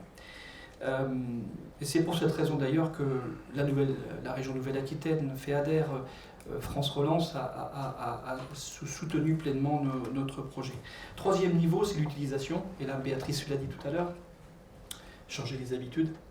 Changer les habitudes dans les achats, dans les pratiques, dans l'utilisation. Vous l'avez bien démontré tout à l'heure. Ça ne se fait pas en quelques mois, même en quelques années. Et le dernier point, c'est la valorisation. Emmener tout le monde, donc valorisation auprès des filières, emmener tout le monde et signer une démarche. Alors sur par exemple la coopérative Océalia, on a engagé une démarche qui s'appelle le sillon responsable. Vous pouvez le trouver en ligne. Et ça commence déjà par faire un diagnostic dans les exploitations, pas uniquement culture, grande culture, viticulture, mais aussi élevage. Le sillon responsable. Le sillon responsable.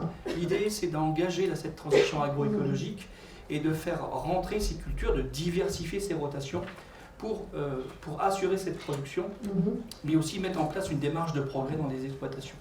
Et l'idée du sillon responsable, c'est qu'elles partent bien des exploitations agricoles et qu'elles se retrouvent directement sur une communication aval de type.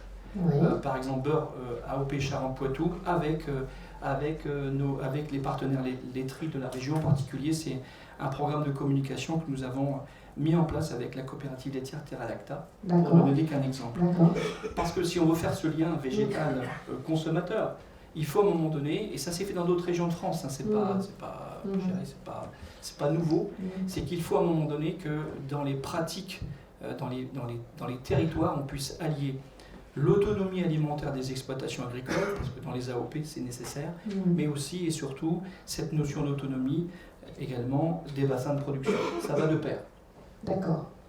Et ce sillon, il se traduit par c'est marqué sur l'étiquette. C'est très basique. C'est une démarche d'abord effectivement engagée au niveau des producteurs, et l'idée c'est de pousser cette communication jusqu'à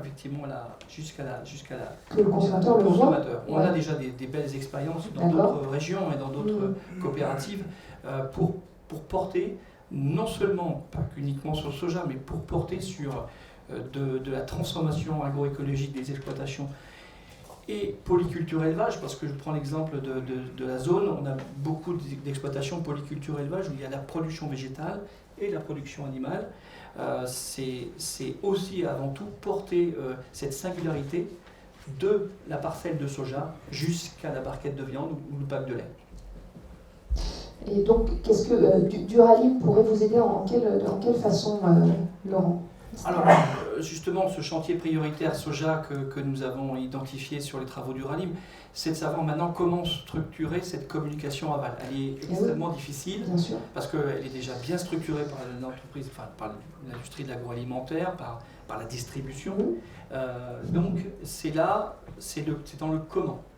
L'idée, c'est exactement ce que vous avez commencé à initier, c'est dire maintenant comment, dans tout cela, on informe d'une manière simple et efficace le consommateur, sans saturer l'environnement de communication, sans saturer les linéaires, mais faire en sorte que cette communication-là soit vraiment perçue comme singulière. Et ça c'est le travail qui commence. Un vrai challenge, le travail commence. Merci Laurent. La pédagogie, comment ça se traduit d'ailleurs sur l'étiquette? Qu'est-ce que vous dites? Est-ce que le prix augmente? Quel est le bilan conso? Alors aujourd'hui, les produits que l'on commercialise, on n'a pas augmenté le prix dessus parce que le fonctionnement de Lidl, quand on améliore on n'a plus de produits en magasin, donc quand on améliore un produit, plutôt que de développer une nouvelle gamme, on va remplacer le précédent produit. C'est ce qui fait votre force aussi, un peu de produits en magasin, des gammes, voilà, c'est aussi ce qui fait votre particularité. On cherche à travailler sur le conventionnel plutôt que de développer de nombreuses gammes et le consommateur peut s'y perdre derrière. Donc plutôt essayer d'assécher le marché de produits qui sont moins responsables en ayant une production plus responsable, parce qu'on se rend compte que le consommateur, quand on lui parle de soja sur une boîte d'œufs, il ne va pas comprendre le lien. Donc on a beaucoup de difficultés quand même à valoriser ces messages auprès du consommateur, et surtout sur une boîte d'œufs qui est quand même assez restreinte. Quand on mentionne déjà qu'on est en contrat tripartite, qu'on a peut-être de l'alimentation non OGM, du bio ou du plein air, derrière on a de plus en plus de messages aujourd'hui sur les packs. Le consommateur a des messages de tous les côtés, il ne sait plus démêler le Nutri-Score, enfin tout le reste. Voilà, et donc c'est communiquer sur des sujets comme ça qui sont introduits une matière première qui est introduite de manière très indirecte dans les produits finaux. C'est assez compliqué. Donc aujourd'hui, nous, on a travaillé via une toute petite phrase expliquant qu'on réduit le soja d'importation. Et on a ajouté un QR code pour les consommateurs qui souhaitent se renseigner de manière plus approfondie puissent avoir accès à un lien qui explique plus en détail. Après, ce QR code n'est pas spécialement vraiment scanné. Et donc aujourd'hui, on a beaucoup de difficultés à valoriser justement ces démarches auprès des consommateurs, et on ne peut pas se dire que ce sera le consommateur qui prendra en charge la totalité du surcoût, parce qu'aujourd'hui, la démarche n'est pas compréhensible, et on se rend compte, ça a été mentionné plusieurs fois ce matin, mais on est dans un contexte d'hyperinflation. Donc le consommateur, en effet, c'est tout à fait le prix qui est sa première décision d'achat. Ensuite, on va aussi avoir les éléments santé et les éléments goût. Mais donc aujourd'hui, on ne peut pas compter sur le consommateur pour prendre en charge ce surcoût qui est lié au produit. Donc il y a vraiment un besoin que ce soit plutôt, en tout cas au niveau de la filière, que l'ensemble des acteurs s'engagent. Les moins responsables sur le marché. Et donc aujourd'hui, les produits importés, les produits moins responsables sont aussi beaucoup plus compétitifs en termes de prix. Et aujourd'hui, on n'arrive pas à avoir cette compétitivité des produits responsables. Donc c'est vrai qu'on se pose des questions, notamment sur des aspects, peut-être est-ce qu'il y aurait des actions sur la fiscalité pour que les produits responsables soient moins taxés que des produits non responsables. C'est des sujets qui, je pense, sont peut-être difficiles à mobiliser, mais ce serait intéressant peut-être d'avoir des groupes de travail au sein du gouvernement sur ces sujets. Parce que voilà, aujourd'hui, le point, je pense, nécessaire, c'est de réussir à assécher ces produits importés qui sont moins responsables, ces produits français qui sont peut-être certains aussi moins responsables que d'autres, et vraiment mettre en avant les produits responsables moins chers pour que le consommateur qui entre par l'axe de prix se pose plus spécialement de questions, est-ce que c'est responsable ou non, mais il aille par le prix et que derrière la filière soit aussi responsabilisée. La petite phrase que vous dites aux consommateurs qui est marquée sur le produit, c'est quoi? Aujourd'hui, c'est Lidl s'engage pour la lutte contre la déforestation importée. D'accord. Donc voilà, quand on voit un œuf, ça peut être compliqué de faire le lien avec le soja. Mais voilà, on essaie de renforcer, mais aujourd'hui je pense qu'il y a quand même un manque de connaissances les consommateurs. Moi, la première, avant d'arriver chez Lidl et de travailler sur ces sujets-là, j'en avais pas spécialement conscience. Donc voilà, c'est compliqué parce que c'est des sujets qui sont assez lointains et assez en amont dans la chaîne d'approvisionnement par rapport aux produits finis. Et il faut du temps pour le consommateur aussi qui prend connaissance sur ces aspects. Merci beaucoup, parce que c'est, voilà, est-ce que vous avez entendu, vous avez introduit et maintenant, voilà, vous avez écouté un petit peu tout le monde et sur cette partie prospective, est-ce qu'on peut embarquer tout le monde, Patricia? Ça va être difficile. Alors moi, je vais être un peu le poil à gratter, je suis désolée. Mais il y a des choses qui m'interpellent quand même beaucoup. Alors je trouve que c'est très bien qu'il faut qu'on avance, hein. C'est pas du tout le propos de dire qu'il faut rien faire. Mais par exemple, je me demande quelle phrase vous allez mettre en 2025, puisqu'il n'y aura plus de soja importé déforestant. Et comment, du coup, le consommateur va comprendre ça. Et puis le business model, effectivement, qui n'est pas là, quoi. Donc c'est ce que je disais au début. Pour l'instant, je vois de business model nulle part. Alors, quand vous avez parlé du plan protéines, alors j'ai eu la chance d'animer les groupes avec Terre Univia dans la réflexion avant, en fait, que la feuille de route en fait, soit déposée auprès du ministère. Et l'idée qu'on avait eue vraiment à l'époque, c'était qu'on partait de la demande et pas de l'offre. C'est-à-dire que si on n'a pas de marché en face, ça ne sert à rien d'y aller, quoi. Il faut bien qu'un consommateur paye quelque chose, me semble-t-il.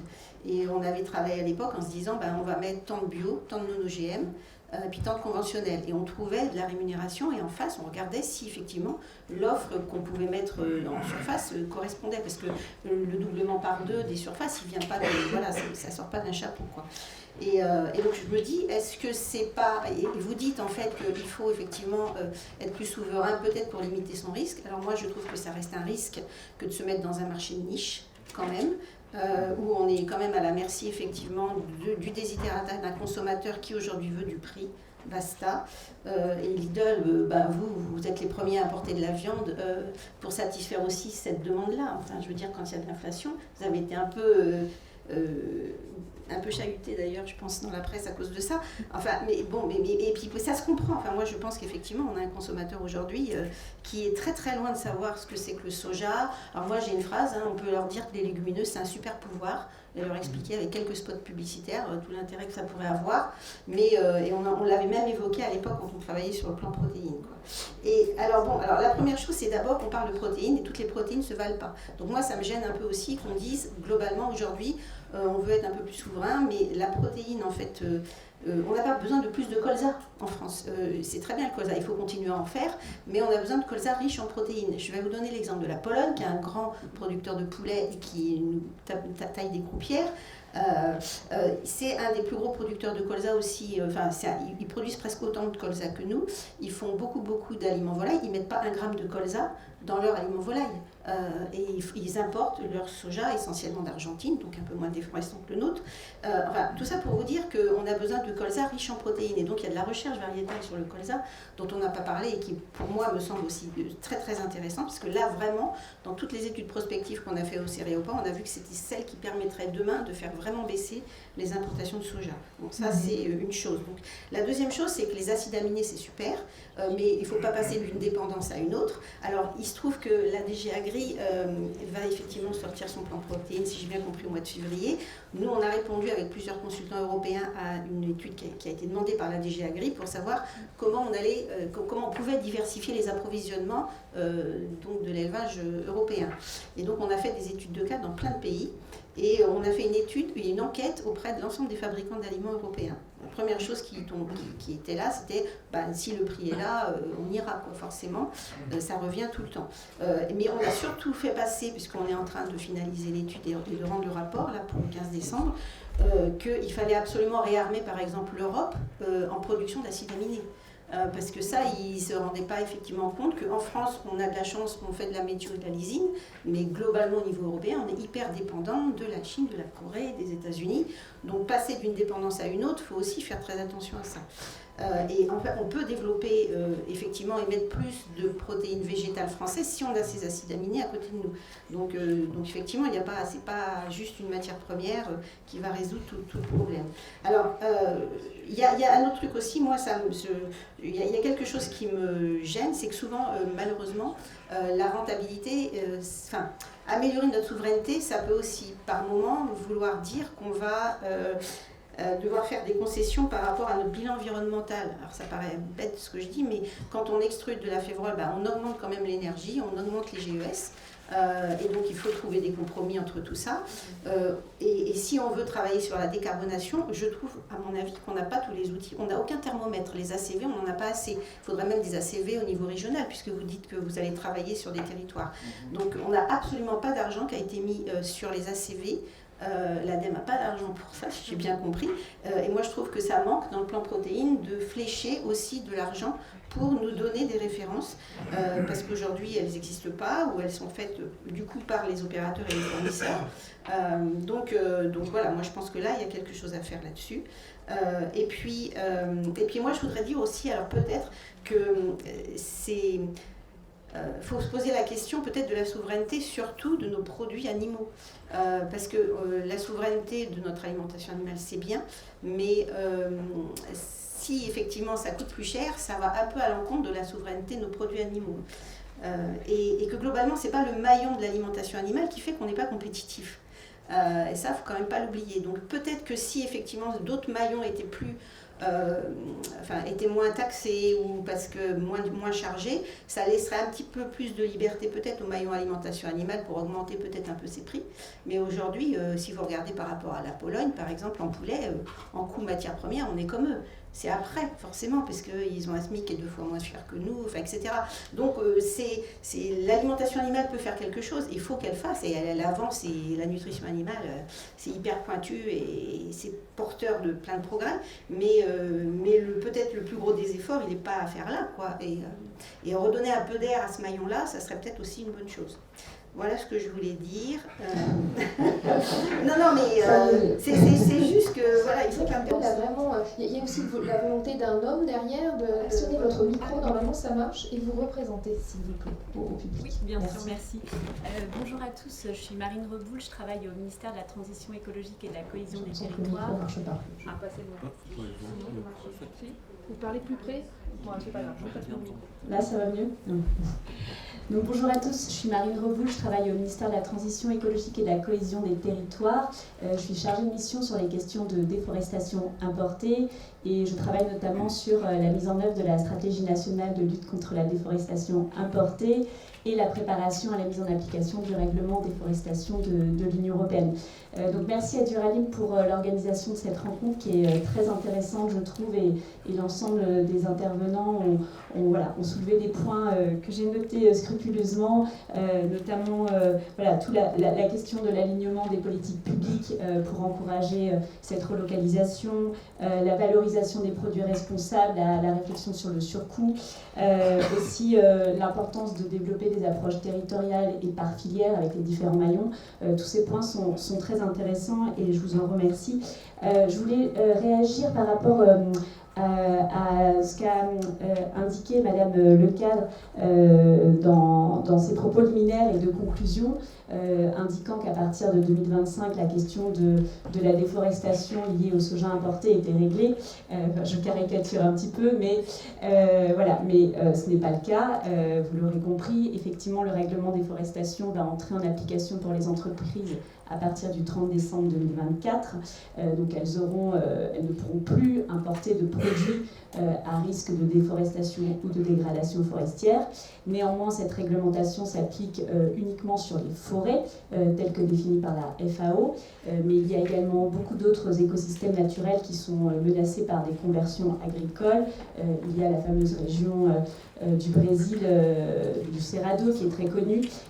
Et on voit qu'il y a vraiment des courbes qui s'inversent entre les tendances de déforestation dans des zones forestières strictes, comme en Amazonie, et la croissance des conversions agricoles sur d'autres zones qui ne sont pas concernées par la réglementation européenne, telles que le Cerrado. Et on voit bien que les courbes se croisent. Donc la question de la durabilité du soja importé reste toujours d'actualité, et plus que jamais, on va actualiser la stratégie nationale de lutte contre la déforestation importée, et on souhaite rappeler cet enjeu de se préoccuper de l'ensemble des écosystèmes naturels. Voilà, ça c'était un point que je voulais rappeler. Et donc, dans cette préoccupation liée à la consommation du soja, effectivement, la relocalisation et le développement de soja français est très importante. Et donc, pour ça, je remercie vraiment les intervenants et pour les initiatives qui sont prises à différents niveaux, qui sont très importantes et qu'il faut valoriser pour que, voilà, effectivement, passer à l'échelle. Merci beaucoup. Vous donnez peut-être une réaction aussi? Oui, merci. C'est vrai qu'au sein du think tank LTD, on finalise une note sur le cas du poulet en questionnant la souveraineté. Donc on est en plein dans le sujet. On a choisi le poulet parce que c'est peut-être le produit le plus standard qu'on puisse comparer à l'échelle internationale. Cette note sera disponible à la fin décembre ou début janvier. Quelques-uns ils vont travailler ici. C'est quand même très intéressant parce que c'est un sujet d'une très grande complexité. Je voudrais en complément dire qu'on ne peut pas... on doit éviter de faire l'erreur qu'on a faite probablement il y a 5 ou 6 ans au moment des lois Egalim, etc., où on a tous joué, je ne parle pas seulement des politiques, mais aussi des opérateurs économiques, sur un souhait de premiumisation qui nous a quand même mis au pied du mur, même qui probablement aujourd'hui montre ses effets négatifs. Si on veut être fort, souverain, ce qui ne veut pas dire ne pas importer ou exporter, bien sûr, il faut être bon à tous les étages de la filière, sur tous les produits, sur toute la segmentation. Et donc, ça veut dire aujourd'hui qu'on doit savoir faire du label rouge, mais aussi faire du poulet standard. Si, à un moment donné, on ne sait plus faire l'un ou l'autre, évidemment, il y a une brèche dans la coque du navire. Donc, pour éviter ça, je pense qu'il ne faut pas condamner le soja. Ça n'a pas été le cas tout à l'heure, bien sûr, mais il faut éviter, il faut améliorer les processus. Mais il faut absolument développer le soja territorial et notamment dans des unités telles qu'elles ont été définies. Être vigilant sur la qualité des sojas qui sont importés, bien sûr, mais avoir bien en tête que l'Europe baigne quand même dans un contexte international auquel elle participe. Donc il faut arriver à gérer absolument les deux pour éviter non pas de faire une bêtise, mais enfin de perdre encore plus de compétitivité. Aujourd'hui, une des définitions qui est donnée de la souveraineté, c'est une définition qui dit c'est le marché communautaire et les conventions, accords de libre-échange qui ont été signés par l'Union européenne. C'est ça aujourd'hui dans les préconisations qui sont faites, y compris dans les projets non publics, mais enfin de la future éventuelle loi d'orientation agricole. Donc si, en tuyautant complètement le marché ukrainien sur le marché européen aujourd'hui, si, en continuant de signer au niveau européen, parce que ça ressort de l'Union européenne, pas de la France, des accords de libre-échange, quid avec le Mercosur, quid avec plein d'autres choses.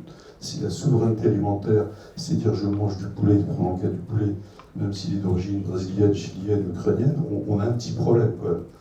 Donc l'objectif, c'est d'essayer de tenir tous les éléments du raisonnement, de beaucoup progresser sur le développement territorial, notamment par l'innovation, la recherche, et je reprendrai le mot de Benjamin par l'investissement, parce qu'ici aujourd'hui on parle beaucoup de la nutrition animale, mais on n'a pas d'investissement à tous les étages. Il faut rénover les poulaillers, évidemment les moderniser, il faut que dans les industries d'ébattage on rénove aussi. Donc la problématique de la compétitivité globale, même si en matière de poulet, on sait que l'aliment est absolument décisif dans la composante. Je dis ça pour alléger un peu le débat. Il s'agit de pointer du doigt, et tout en se proposant quand même une trajectoire transformatrice. Parce qu'effectivement, il faut essayer de trouver plus de protéines végétales d'origine territoriale dans la composante générale, qui restera dépendante du soja en ce qui concerne le poulet. Bonjour, oui, ça marche. Emmanuel Audouin pour Bureau Veritas. Alors, je crois que c'est Laurent qui a parlé de transition agroécologique et on voit que aider les agriculteurs à transitionner alors qu'on a du mal à le répercuter sur le produit final, ça peut être un peu compliqué. Je crois qu'il y a peut-être d'autres moyens d'aider à cette transition à travers le carbone, puisqu'on sait que l'agriculture a un pouvoir de captation de carbone. D'un autre côté, on a tous les industriels de l'agroalimentaire qui travaillent tous pour décarboner ce qu'on appelle le scope 3. Dans un produit alimentaire, on sait que 75% à peu près, c'est la matière première agricole. C'est compliqué. Et on n'a pas mentionné quelque chose ici, et peut-être que les speakers auront un avis. Le label bas carbone, alors je vous rassure, ce n'est pas un nouveau label sur les produits. Le label bas carbone, c'est bien un label de projet qui est porté par le ministère de la Transition écologique, qui aujourd'hui est à disposition des agriculteurs sur plusieurs méthodes. Il y en a un pour l'élevage, carbone agri, il y en a un pour les grandes cultures, il y en a qui doivent arriver sur les monogastriques, si ce n'est pas encore fait, porc et volailles, etc. Et je voulais voir si les intervenants pensaient que ce label bas carbone pouvait être mieux embarqué, mieux diffusé. Nous, on le voit, puisqu'en tant qu'organisme tiers de confiance, on commence à prévoir des premiers audits intermédiaires pour voir comment ça se met en place, parce que ça peut être un moyen pour les agriculteurs de récupérer 30 à 40 euros par tonne de carbone, des tonnes de carbone qui peuvent être achetées par des transporteurs ou autres qui ont besoin. Donc voilà, quel est votre avis là-dessus? Est-ce que ça peut être un moyen, puisque la relocalisation de la protéine permet de réduire l'empreinte carbone, est-ce que les agriculteurs pourraient en bénéficier à travers le label bas carbone? Merci Manuel pour cette question. Une réponse rapide de quelqu'un de nos intervenants. Qui voudrait répondre? Benjamin. Oui, mais je veux bien répondre. C'est un levier, ça peut être des ressources additionnelles pour les agriculteurs, évidemment, mais on a fait des études qui montrent qu'à ce niveau de rémunération, on ne va pas embarquer beaucoup de monde dans la démarche. Parce que, pour l'avoir testé sur ma ferme, une fois que vous avez enlevé le coût du diagnostic, les investissements qu'il faut faire pour atteindre les éventuelles baisses d'émissions ou les améliorations de stockage, il ne reste pas grand-chose. Je vais le faire parce que je suis motivé, mais on sera 30% d'agriculteurs motivés à ce prix-là, parce que voilà, on veut aller dans une démarche de progrès.